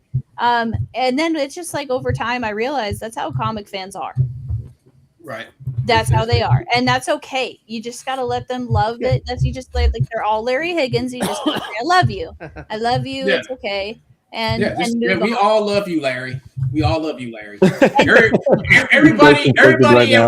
everybody on the count of 3. 1, 2, 3. We love you, Larry. Please don't do anything to us. But the creators need to know that the ones that run away and that get really wounded, they don't realize that yet. It took me like 2-3 years to realize after my beef with Ethan that was the case. I thought I was done for, cooked, but the reality is the fans are separate than the creators, and they're naturally going to be that way, and it's okay. They have to continue on anyways. They're scared. I think there's a way back for the exiles. I do. I think if CG's big enough, they could exist in this space and still not have to cross swords with Ethan or whatever. Yeah, I agree. But they have to earn it. They have to earn it though, because they've lost the like I had to earn it. You know, I had to come back into the sphere and fight them all off and like work with them, talk with them, and show them. And even still, there's people that are like, "You're this and that," and it's just like it doesn't even matter anymore because the voice is so small. So they will have to earn it, but. That way, in that notion, I think it's kind of poetic because I think the mainstream is not much different. Like if you really want something, you will get it eventually, but you have to learn. Nobody's entitled to anything. Nobody is entitled to being a creator. Just because they put out a book doesn't mean that it's good. So they actually have to go and put in their time and grit their teeth and get through the lessons and get through the initial hazing that all of us creators have gone through. And if they can do that, and if they can come back with the product and backers, then they will grow the movement. CG in itself is not a movement for fan growth. It's been the opposite because all these fuckers have burned their back. You got a lot of You have to go find the fans elsewhere. You have to do it based on your own individual merit, like I did. Leave CG. Go find your own backers, and then come back when nobody can cancel you and hurt you. Yeah. Or you can just stay and still do it. You know. I mean, like I said, it's so much opportunity over here, and I hate to see it get like totally annihilated because we got some bad actors over here doing bad things. I think once you start saying shit like close your wallets off to people who are putting out books, I'm like, well, Apex Comics, he puts out books. Why go after Apex? Why go after this person? They don't do shit but want to sit over here and make books and have fun. I've never seen Apex go after anybody over here. Yeah. You know, still, but it could be Apex. It could be anybody. It doesn't mean Apex. I'm not removing you from the situation. It could be anybody, any creator. Just they're, well, you keep bringing up Apex. Sorry, what did you ever do? That's because Liam had like a stick up his ass about Apex, didn't he?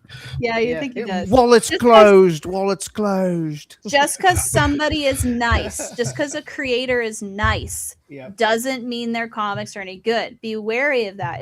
That's how you get mainstream suck ups. The people in the mainstream on the leftist Philbo, Larry Higgins crowd, they're all about being nice. Because that nice doesn't cause any friction. That's why they hate me, is because I don't give a fuck about being nice or coddling. So you do have to keep that in mind when creators come in. It's got to be free market based. Either they have a good product and they're good to their fans or not. It's not about their personality. Mm-hmm. They could have a horrible personality. Neil Adams was the biggest asshole ever. Oh God, he was an ass. That dude was a straight ass, man. But people have to stop putting the personalities before the books. My first time I met him, it's a very difficult thing. That's to why teach a potential buyer or a potential reader or anything like that. It's like, you know, like I didn't know who the hell Simon and Schuster was, but I like Superman. You know, and you know Bob Kane, he's a dick, but you know I didn't know that. You know, I mean I was born after all that stuff, you know, came about or whatever. But it's like nowadays, you know, people do associate the product with, like, it's like, oh man, you know, same thing with movies. Like, oh, I'm not going to watch anything directed by this person, or I'm not going to, you know, social media. It's the whole thing. Yeah. Yes. I mean, it's very difficult to separate those unless you know have a product and you are sort of like a ghostwriter, or you write under a pen name or something like that, you know, where no one knows or no one like where'd this thing come from, is it any good, you know, it has to stand on its own merit. Usually people back the person and whatever product they have. They're just like, I want to see this person succeed, you know, because I think I you know I value, you know, all the hard work and everything that this person has done, and has nothing to do, and they'll never read the product. They'll never have a look at, you know, whatever it is that you're putting out. They'll never give it a fair shake because they don't care. They don't care. You're right. I should correct myself. And that's why creators do naturally attract people who are like-minded, which is why CG has taken a form of Ethan's personality. You know, so that you're right. I should correct myself. What I should say instead is don't judge the merit of someone's book based off their personality and then go off and attack other creators expecting the same. You know what's funny? That Apex Comics had just brought this up. He said Bill Finger elevated Bob Kane. I was like, you're right, he did. He wouldn't be no Batman without Bill Finger.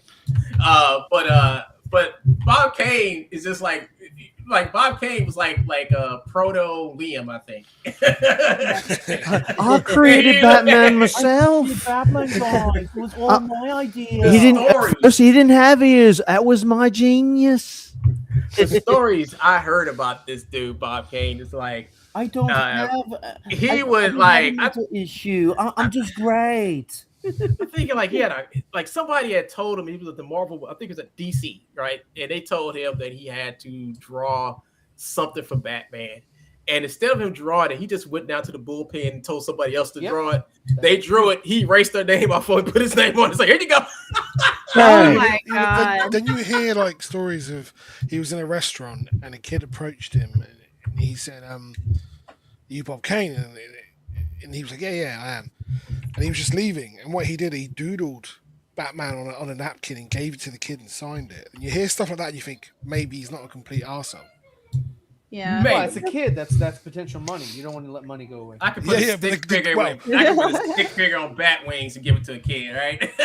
Yeah, he did like a bust of like a really quick bust of Batman. And, really? Yeah, and he I didn't say he was totally. Yeah, I didn't say he was. I didn't say he was talentless. I just say he wasn't that good. You know. Yeah, but there's lots of artists that are like that. They're successful, but they're not actually that good. But there should be a space for even those types to exist, and that's kind of the reason that CG exists, is for people like Mike and I that everybody hates, that are kiss asses, because we're very abrasive. So that in that hindsight, I have to check myself and look at Ethan and go, you know what? I was probably bitter for a few years, thinking that Ethan, should have done this and should have done that and should have been less toxic or should have done that. But that is also my own fault in logic, because I'm expecting things from someone that's not their personality. Yeah. And Ethan, just like I would say, I want a right to exist. Mike and I can be assholes, if you push us. Like, we deserve to make comics. I have to say Ethan deserves to be Ethan, just has how he wants to be too. So you can't cut people out of an industry just because you might not like them. And I have projected my own aspirations for CG based on, but it's not the same thing. But you've changed. But you've changed though. I mean, that's the whole thing about you've changed, and you're like this. That's not the way to go. But moving forward, I haven't changed. I've always been the fucking same. But it's just like I really think the movement was too premature. So I would encourage everyone, if you observe it, you'll notice everybody talks about CG in the past tense. CG is dead. Yep. CG is dying. CG is this. CG is turning degenerate. CG will get a reflection. Just throw that all away for a minute and thought experiment with me and pretend that it's just now starting. Like CG it hasn't happened yet. That's a good way. Yeah, that's a good way to look at it. Because I think CG could be thriving and better, but I still think, like you say, it's still in its infancy stage and it's still working out all the cogs. It's been in the concept stage, and now everybody has had conceptual tests, trial and error. Now the work can begin. I think it got diverted for a little bit. Like, they were too busy focusing on things like Eric July and internal squabbles in the bigger picture. Mm-hmm. Yeah, and I think last night when Ethan was talking about the shit that happened in the past, I think now it's like, that's the past, and now we're living in the now, and now we can start like doing shit, because he promoted the Fans Fest last night. He wants to do so much shit, but he's only one person, and he's holding all this fucking. And I think he has the same thing after listening to him for so many years, like now that I'm thinking this way, I look at what he says and he's like, well, I'm not entitled to this. Well, I don't have to do that. Well, I think he just thinks he's one person and he's had responsibility that he didn't want. He didn't want. Yeah. But he took it, he's trying to do what he can with it. But Apex Comics says Jim Steranko slapped Bob Kane in the damn, I never heard that one. Do other people want the responsibility? Now that's the next question that arises. So you're gonna have the same repeat of history where fandoms and movements will take shape of the people who are influencing it.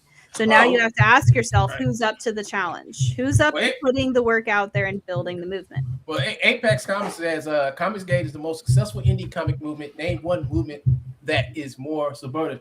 And I have to tell Apex Comics there isn't one. Comicsgate is actually the first movement of its kind. You can't compare it. I mean, until somebody else comes with another movement. Right now, Comicsgate is like the standard bearer for this type of space. It's a movement community. Yeah, but it's fallen to the same trajectory as Gamergate and all of the others. They've all done the same thing, and I think that they've been intentionally subverted for destruction. And so the answer is more unity. Yeah, I think more division. Unity. I know it sounds gay. It sounds gay, but I mean, That's from the Dave Chappelle skit, isn't it? You know, with Rick James, he punches No, him in the head with the Unity ring. I was talking about when Cynic took on Raptor. Oh yeah. Unity, that's my work wife, Katie, my work wife. I was like, damn. Cynic fucked him up, man. That shit was funny. I couldn't stop laughing, man. That shit was so funny. Yeah. That was good. He did a really good impression. And then when he came back. What was y'all talking about? Me leaving? Cynic scared me off. This thing just went right back in the character. I was like, fuck no. That shit was funny. Man. I had to clip that. I just like laughing at TJ. Oh, TJ, man. That's TJ. Hey, I was on TJ's stream like three or four times. That dude's off the chain, man. Right. When you were on the stream, I was chatting to Cynic on Discord, and I was like, "Oh God, you better watch this." He was "What's that?" I said, "Oh, One Gun and TJ have got a stream. They should call it the Unk stream." The Unk stream. I have never been on a stream with somebody who smoked as much as that motherfucker. That motherfucker's like 2 sentences. Oh, I gotta go get smoke. Come back. 2 more sentences. Okay. Oh, keep that. I'll be right back. Take a smoke. I'm like, damn, nigga. Yeah. Dude's like fucking lung cancer. Like, damn. I'm like, this dude, he gotta have lung cancer. He gotta have it. I used to smoke like years ago. I used to smoke like 40 a day. Damn. 40 a day? Yeah. Paint, you better get your lungs checked. No. The thing is, so I used to do a lot of like weightlifting and things like that and running. Yeah. So my lungs kind of stayed pretty good, even though I used to smoke 40 a day. I used to have a cigarette before the gym. Yeah. So if you get an X-ray of your lungs, you won't see 2 stones. No, we're all good. We're all good. I never smoked nothing. Nope, I never smoked a cigarette, nothing in my whole life. Because I saw what it did to my uncle. I saw what it did to my uncles. I don't drink. I saw what this shit does to my uncles and shit. So that was my analog. I'm like, do you want to wind up like them? Like looking for somebody to give them a liver, you know? I'm good. What, nearly 3 years now? And, that's good. I mean, yeah, congrats, man. Nice. Saved a hell of a lot of money because in the UK they tax it so much to discourage you from smoking. Yeah. Andrew ran to Taco Bell. He'll be back in a minute. That sounds good. He said he got to make a delivery to his OnlyFans girl or something. I don't know. There you go. Well, we won't see him for a while. Let's give him hand jobs for Taco Bell. Yeah. That's yeah. One more, but before I forget, the other thing that really grounds the movement, if going forward, is that you have people like DG and just a couple of us who have been around the whole time. Whenever you have like a grassroots movement like Gamergate and stuff, like nobody stays, right? Yeah. So people like DG can be the ultimate guide, and I think that's cool. Yeah, I think that's cool. Elasmat, we need to bring Elasmat back. Elasmat was here for so long, and it was the Ethan Tift, and he. I get it. I get the bitter stage. I hope eventually he kind of like comes around and that everything fixes itself. Because Elasmat is another guy who's been here for just forever. And he's a nice guy. Just answer this to Jessica quick. Right, Jessica, what I used to do is when I was going on a smoke break, I used to have 2 in a row. But I could kill a cigarette in about 4 breaths. Damn! So I was just like, I was put fucking some, damn, dude, what you in ketchup and mustard on them bitches? I mean, what the fuck? No. So when I was a kid, right, I nearly drowned, and I was like 3 or 4 years old, and I couldn't swim, and I was terrified of the water. And then when I got to about 8 years old, my parents forced me to have swimming lessons, and I was obsessed with swimming after that. To the point that I could hold my breath for a long time. I could swim multiple laps, kilometers, whatever. So as I got older and I started smoking, it kind of helped my lungs. It also helped me smoke because I could just like. I've heard that people with asthma have mentioned that sometimes smoking they think helps. Yeah, it don't. It don't. Yeah, it don't. I've seen people who are asthmatics and they try to smoke and they One gum. What you want to do go mountain climbing with a smoker, and I guarantee they do better than you do. And I tell you why, because they used to not have as much oxygen in their bloodstream. So if they go up to a high altitude, they don't pass out. Interesting. We were scientists. Yeah. Science. You learn something when you come to this show. Serious? Hey, see if is FFS started yet? Like 3 hours ago, bro. Wait a minute. No, they start. What time is it? 20 past 11. It is 5:18. Yeah, we started. It's 3. It's actually no. It's came up 5:18. Hang on. Oh shit! It is 5:18. They started a long time ago. I should have shut this shit off. Oh really? Yeah. I've been at 6:30. The 40 minutes. Yeah. How they 40? He started to stream early. He had to start the stream. He was like, "Well, if one gun's not going to show, I don't care. I'll start when I want." Yeah. He started the show. I mean, anyway, man. I got to end the show anyway. Yeah, man. Yeah, but hey, man, we had a good talk today. Hopefully we can do this next weekend.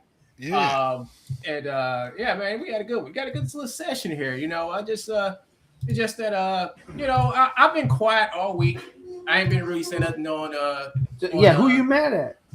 I'm not mad at no one. I just decided to shut my mouth up and make a comic book. That's what I did. I just decided to do what I should have did when I first came out. Shut my mouth up. It's also a trick into managing like Cynic. If Cynic thinks you're mad at him, he's really nice to you. Oh yeah. He's super worried. He's always checking his DMs. Like, one gun hit me up yet? No. Okay. Yeah. I do it all the time. If I go silent on him, he's like, "Paints, what's wrong? You okay? What have I done? What have I done?" Serious. I've been behind the scenes. I was helping Ruby draw some stuff. I drew some stuff for Ruby this week and helped Ruby out with some stuff. And no, I'm not mad at nobody. I just shut the fuck up and started working on the book. Because I got tired of hearing fucking Liam's mouth. I got tired of fucking Tony saying his shit. I was like, you know what? Do you help Ruby cheat on his drawing homework I gave him? What? Wait a minute. Ruby wants to. Yeah, he wants to learn to draw, doesn't he? And he's got like a digital. He's got a graphics pad. I was trying to help him with some figures. Like, wait a sec. He gave me a picture. It's like, can you draw like a male version of it? I'm like, sure. And first he gave me a drawing. And I looked at it, and he like I can understand hips. Yeah, that's what. Yeah, oh my god! I helped him cheat on his homework. God damn you, Ruby! Yeah. Motherfucker, Ruby. Yeah, he just needs some help. And like I said, hold up. Like, 'cause I was busy. Like when he had contacted me, I was still drawing. I was like drawing my shit, and I was like, as soon as I finish drawing this page I'm working on, I'll go ahead and do this. So I went ahead and looked at him and said, he just gave me this mannequin with these huge hips. Yeah. And he was asking gap between. Yeah, and he was asking me. At first, I didn't know what he wanted, and I said, "Okay, well, I just redrew it and just drew like proportions and stuff up and hooked it up and sent it back to him. I was like, I don't know what you're asking me, but I just took your character, redrew it, put it in a pose, whatever." Then he's like, "No, I need a male version." I said, "Okay," and I just sat back and just drew a male version. I drew a simplified male version of what was there, and sent it back to him, and hopefully he'll study it and make his own. I should have put the scales and stuff on it so he'll know how many heads to count and stuff like that, but. Yeah, I've been helping Ruby. I've been talking to people. I think I was so quiet that even Andrew asked me, "Are you okay?" I'm okay, Andrew. Now I can tell you how I really feel. And I was like, "Oh, damn it!" I'm talking to Andrew in the DM. You'll be there all day. But no, I just shut the fuck up, dude, and just started working on my book. And I have shit to show now. I've showed you on my pages. I've even posted the page this week. Like, hey, y'all, this is my new page. What y'all think? Y'all saw it. Yeah. And y'all just saw the new page I'm working on, and I'm about to do some more pages this week, so I'm going to be even more quiet because I'm going to work on my shit. Basically, whenever I see Liam, I always think, "Fuck, I need to get on the treadmill." You know what I mean? Like his weight gain in the last year or so is fucking impressive. Yeah, Liam's huge. But it inspires me. He's like, "Yeah, get on the treadmill, get on the treadmill." Yeah. But I'm guessing like him not working or doing any kind of creative stuff inspires you to do creative stuff. Yeah, there you go. Yeah, everyone needs a Liam in their life. Yeah, everyone needs a Liam. No, it's not just that. It's Liam. It's Liam, Mac, Tony, all them motherfuckers. Oh yeah, it's like the fucking it's all the fucking worst people that really piss me off because it's like why if I don't be productive, I become one of them. The pencils and markers very well placed. Ooh, I like that Sharpie. Perfectly placed. I like that though. It's really good. Yeah. Hey, Nice. you draw girls with really good Sharpies. Oh wait, Yeah. are you looking at my stuff? Are you talking about Your stuff? Yeah, everybody I has didn't even Sharpies know today. that. I didn't even know that. I was like, I'm so sorry. I was like preparing. See, I got. for you to If see you my look at the, screen. it's like Thank nice. you. Apex Comics says nice drawings, Wendy. Oh, thank you. Wendy. That is Mindy. That's okay. Everybody calls me Wendy. Wendy Wendy Wheeler. girl. I want to show off since you have me on your screen. This Wendy- really badass shit. Hang on. Yeah, Wendy is really Mike Wheeler's daughter. Oh God. Okay, look. Now that you've That's seen what my, Liam- now that's that you've nice. seen my Sharpie, Devilish. yeah. So on my Devilish cover, I'm so fucking excited about this. We're turning it into a statue, and these are like the statue Yes. turnarounds. That's Check that out. nice. I'm gonna try, Sideshow collectibles, like the big You ass have a statue. deal with Sideshow? Oh fuck no. No, I'm gonna make it myself, Soon. and I'm gonna have this large ass hand painted one at Indianapolis. I'm gonna print like because we've only done like 6-inch statues. I'm gonna try to do like a 12-13-inch hand painted one of my cover. I'm so fucking excited. So yeah, That's cool. I wanted to show that off. I think Yeah. Apex. Hi, I think I Apex. Nice. I think he's dipped over to FFS. Oh, what a traitor. Yeah, but no, no, he's still here. He's still here. I don't think Liam owns a farm. If he did, he wouldn't live stream for 6 hours straight. No way. Absolutely no way. Yeah. He's out of breath always. Why? Apex, I'm a lemologist. I can let you know all about him. Just got to ask me the right questions.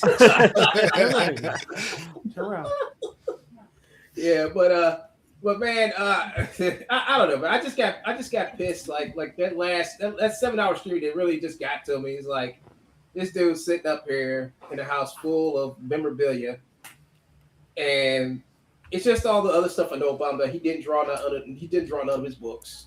All his relationships with his artists and shit like that. And then he comes back and starts saying shit like, just start saying shit. And I was like, you know what? Fuck you. I want to He put out a book. inspired you. Yeah. I was doing it anyway. It's just that I was just slow at it. I was going to do it. I've been talking about doing an art book for almost over a year, and I just say, you know what? Why not do it now? Why not do? I don't have any animation work right now. I don't have too many clients at the moment. Like I got a lot of free time, so why not do it? So I sat around for all last week, my mouth shut, drawing, and that's exactly what I did. Yeah, you're scaring Cynic though. Huh? You're scaring Cynic. He was just like, "Is one kind of right?" I'm like, I don't know. He's a bit quiet. I'm perfectly fine. I just got out the fucking atmosphere because it was hampering me, dude. It's really hampering me. Yeah. I gotta walk. Sometimes you just gotta like not be there. You can't spoil yourself. Hashtag cold shoulder. I thought you were giving hand jobs for Taco Bell. Yeah, Andrew. Well, comics go hand in. Oh, sorry, I'm talking over you. Hand in hand with hand job.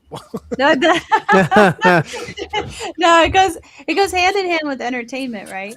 So it's not a bad thing. One, if you ever get burnt out, if you just want to work on animation, like I was thinking about reaching out to you and asking you, like, what are your rates, and do you want to start messing around with some of our properties? So next time you feel down, reach out, because if I am in the place to do it, I would like to start giving you some work, because I would like to turn our property into a cartoon. I would like to, because I haven't really, after I was in school, I was taking some classes with AI and shit, and I was doing that for like a couple of months, but I would like to do something. I haven't really done no real projects. I had a project I was planning. I was going to redo a music video I did, and I'm like, yeah, you know what? If you got something you want me to do, just hit me up. I'll try to animate it. I'll try to make the figure and everything.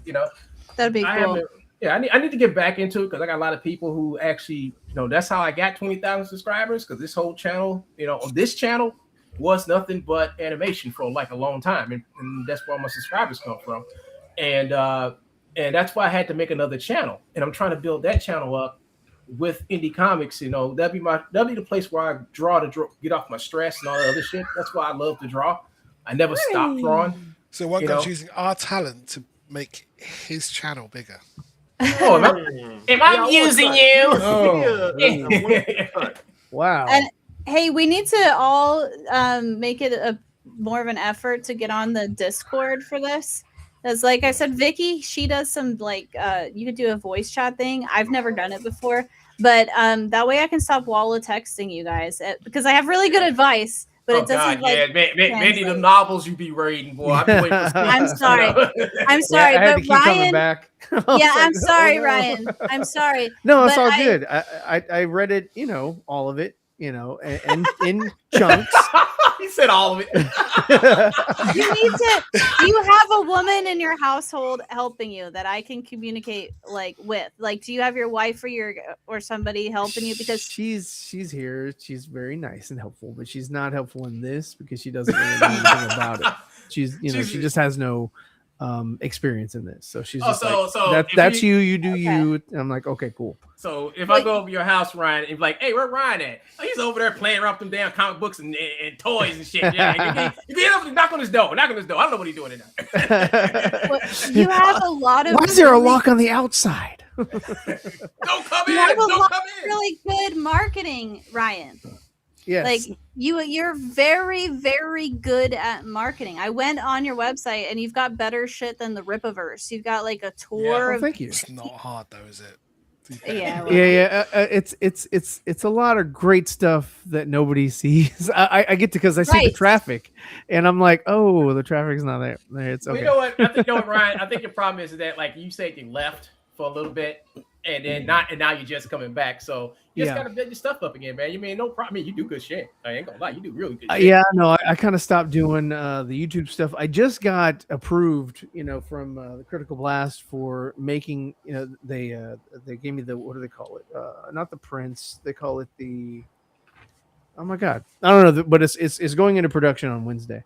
They gave you the proof. They gave you the proofs. That's right. Yeah. I think I could help boost your sales. But I was, and this was in the wallet text. The market of the homeschool moms and the San Diego artist kids. That's where you need to be, and I can help you. I wish you had a female assistant so I could not bore the shit out of you with my ideas. But I want to see comics grow, and you're not in my market. I'm not a kid friendly market, but I could pimp the shit out of your stuff. Yeah. If I helped you. That'd be awesome. I'm trying to be my own, or have my own niche, whatever you call it. Niche. It is geared for a younger audience. Not so much single digits, more double digits. But I will have stuff like the comic strip that I have, the super shorts. That is for all ages. That's for because it's on my website, so anybody can see it. So I was like, well, on there, I'm not, I'm not going to have anything that's going to be too. You should hire Andrew to do a 1 pager. That's exactly what the super shorts is, and but I'm kind of sort of starting it off, kind of like training wheels. So I'm kind of doing the 1 pages myself. I've got another one that I'm going to start on that my son he's finishing because my two sons they're working on that. I'm like. You do that. I'm going to work on the main comic. You just give me the idea, the concept, and the panels, and I'll draw it. And then I'll put it up, and then after I get a couple of these out, it's like, okay, I understand what the super shorts is. I can then go to, artists and say, hey, what would you mind doing one if I gave you the concept or script or whatever? And that way they're always going to be in different genres, different styles. So that it's not just pinned to it has to look like this, because that's what on the cover I have I drew the Nephilim in the Justice League animated series, the Bruce Timm, and then I drew him again, sort of looking more like a pop figure, those little Funko Pops. So I was like, okay, just so that you can see the same character, but in different, and then of course my first strip that I did was in manga. So I was like, okay, here he is in this format, or the way it looks or whatever. Right. And I was like, just so that everybody's like, okay, it's not tied down to one style or one look or one, You're right. That also shows genre. the strength of a character. If he can look good in multiple different styles, then it's a strong Well, Yeah, well, I mean, guys. thank you. Oh yeah, I know. We got to end the show. we got to end the show. Well, just because the conversation doesn't end here, we can pick it up behind the scenes. So. Yeah, I mean, I didn't know Cindy will start his show early. I was like, oh, it's already started. From what I'm seeing, I'm watching it. You're not missing much. I'm not joking. I'm joking. I'm gonna play this. Go ahead, Andrew, and play this. And then we'll probably ends. Yeah. So this is like an old commercial for Zellers. I think it was like a toy store. Like I'd never heard of Zellers. But like this, like this animation looks cool, but the way they animate Batman is kind of weird. Okay, let's check it out. Attention, lady thinks high toy prices fishy. Holy sardine, Batman. Let's not sit on our perch, Robin. Oh, how expressive it is. Yeah. Anchovies away, Penguin. Listen, man, only at Zellers are you protected by... The law of Toyland. Nobody beats Zellers prices on toys. Nobody. Well said, Robin. You're protected at Zellers because the lowest price is the law. Yo, awesome. You know what they use? They use Neil Adams. That's Neil Adams Batman. Oh yeah, that's definitely Neil Adams Batman. But like just the way like Batman's mouth moves, it's so uncanny. Yeah, that's right, Robin. Yeah, this was definitely done. This whole production there was done in the American studio. That's the best thing about this. What I love is that this was done in the American studio because of the gestures, the animation, the way it looks. It's This lady here, like the way her eyes, badger so fast. We will never see something like this in this country again. No, we'll never see this again. Well, anyway, folks, that's it for today. I'm gonna let you guys go. Thank you, Evie. Thank you, Andrew. Thank you, Paints. Thank you, Mindy. Thank you, Ryan, for showing up. Yeah. I'm going to retire for the day. Sit down, open up. I'm actually going to take a rest, get something to eat, then come back and finish off these pages for this book. Keep my mouth closed until I got some more work done. Yeah. What about you guys? Yeah, I'm going to continue working. Yeah. I'm almost done. I'm almost done with all the line art for book number 2. So yeah, you gave me something. I just had a chance to get to it yet. Yeah. That's the only thing I suck at. So yeah, but right now I'm just doing the preliminary. So yeah, I think I'm nearly done with the black and white of Reaper Destroyer. Nice. We need to show that before we get out. I want to show everybody's book before y'all go. Damn, it's nice, dude. The gargoyle. Looking all right as well. Man, I think like you should do a whole book drawing like this, Paints. You need to do it. You need to do it, man. It'll take me fucking ages. Yeah. I have grandkids, but I think you can do it. We'll put you on a respirator. We'll put you on a respirator till you're like 84 or 100 or something. Shit, I'll be dead by the time I'm 60. We'll give you new lungs. We'll give you new lungs, new kidneys from some Chinese. No, I think my heart would just give up one day. Just go, fuck it. We'll get you a new one of those. We'll give you Andrews. Yeah, no, I like the character. It's a bit what's the word? Spanish. Yeah, I think that's the cape. But I'll show Joe it later. Yeah, Nightwing. That looks amazing, man. That looks amazing. I can't wait for you to put the colors. You gonna put colors on it, or you gonna leave it black and white? I don't know, because I prefer working in black and white these days. I see. It's faster for you. Not just that. Well, it's not actually. It's very classic. Looks very classic. Yeah. Kind of Norrish. Yeah, kind of Norrish.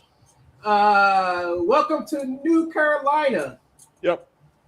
In the story of Lock In, that's where it takes world place. Is flooded. So this takes place on an island, dude, massive island. You are really serious about this, man.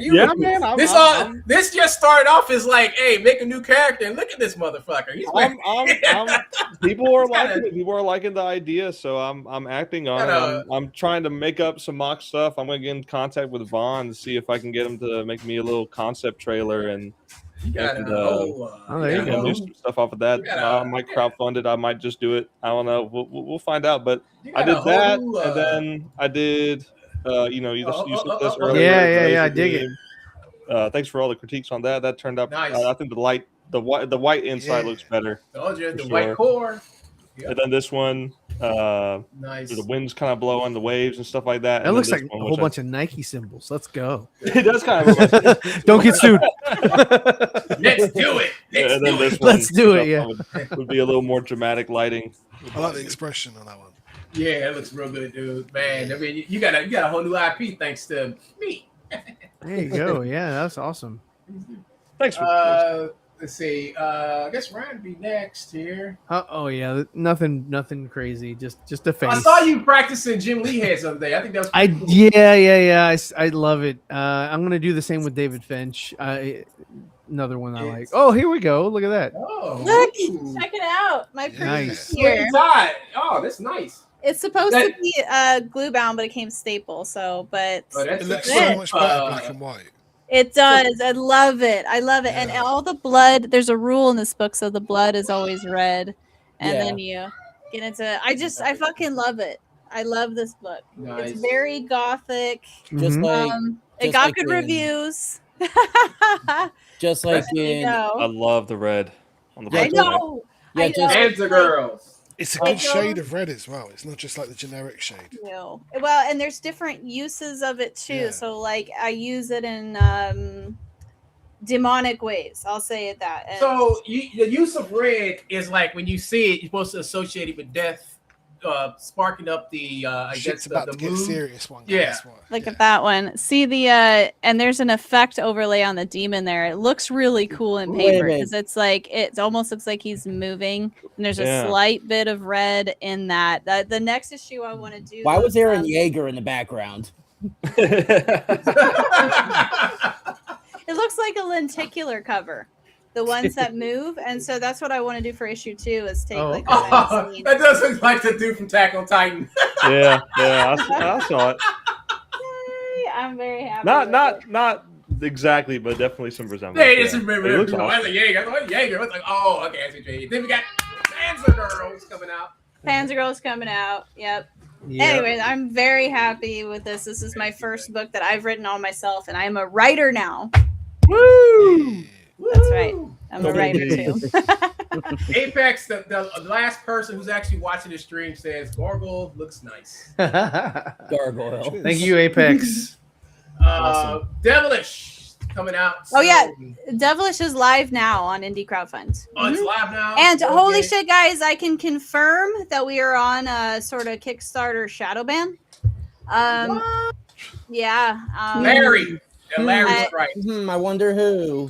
Larry Right. Struck. So the feedback from the backers I get is that once you're kind of on a list, you're on a list. And it's been like 3-4 campaigns in a row now we've had problems with. And what happened was we submitted one and there's nothing on the campaign page and it still got flagged.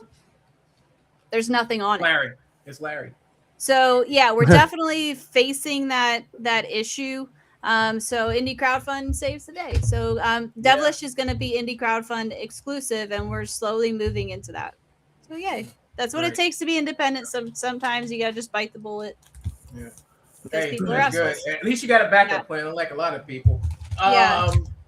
Who's there? Oh, we got to do this guy last. XP man. I guess like I'm sort of like like if XP Comics had like a physical avatar, like this is what he would look like. You know what, Andrew? I told Andrew this a long time ago. Say, Andrew, why don't we do us like a shonen style, like American version of shonen, right? I was what- like, what do you we think put it out. Melchizedek is? What's What that? do you think Melchizedek is? That's it. That's gonna be your shonen. Yeah, that is my shonen. Well, we need to get other people. We need to get like a couple of guys together and just do like your own version of Shonen Jump. Then like a whole bunch of different stories. That's what you need. I thought you should have done it a long time ago. Yeah, maybe. But then they'll be asking for money, which I do not have. You get money when the book sells. That's when they get it. When the book sells, you get money. I said you need to come up with call your book XP Shonen Monthly or some shit. Or quarterly or something. Or Yeah, monthly. Monthly, yeah. Just get a bunch of guys together. Just do 10 pages. 10 pages from each artist. That's all you need. Pack this shit up in a book and put it out there. All right, so that's it, folks, for today. I want to thank you guys for showing up. And I guess I'll see y'all same time next week for another shorter stream. Yeah, let's go. All right, let's go. Peace out. Cool. Peace.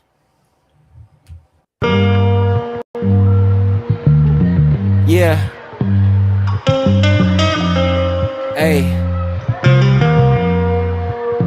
Yeah. Hey. I'm trying to see it. It's not a secret. Live with reason. I decree it. No degree. I couldn't G it. Still I made it work with my allegiance. Pledge my fallen souls. I had to grieve them. And when I'm at my lowest, it's when I need them. But I don't trip too much. I know they looking down, so I be looking up. You either swim or drown. I'm down with all the bullshit. I'm built to be a tank. I take shots like a bank, backboarding on a plane. Take shots at the gang, bitch, walking on a plank. I was charging up for years. I'm back walking out the tank. Hold up. Force and fire, I was born to lose. But then I learned to win, ignore the lies they force on you. And I ain't trying to preach, but shit was looking dim. I almost gave it up, but that's just what it took to win. Hey. Crooked good guys with quotes around the good guys. We live in misunderstood times. Cut the virus off my body, trying to stop the spread. We keep on shooting, but don't stop until you shot the head. It's like the Walking Dead, your man's a walking lick. I'm 5'8", but on the money, I'm as tall as Vic. Wembanyama, French bitches at my para shows. I fly to see them, they get wet for me like Gyarados. Pass me the split, we off the shit, I'm going comatose. Off the grid with 5 foreign hoes, each a swollen nose. Been a pro since the bus rides going home. Push until we overflow, that's just how the story goes. I'm trying to see it, it's not a secret. Live with reason, I decree it. No degree, I couldn't G it. Still I made it work with my allegiance. Pledge my fallen souls, I had to grieve them. And when I'm at my lowest, it's when I need them. But I don't trip too much, I know they looking down, so I be looking up. You either swim or drown.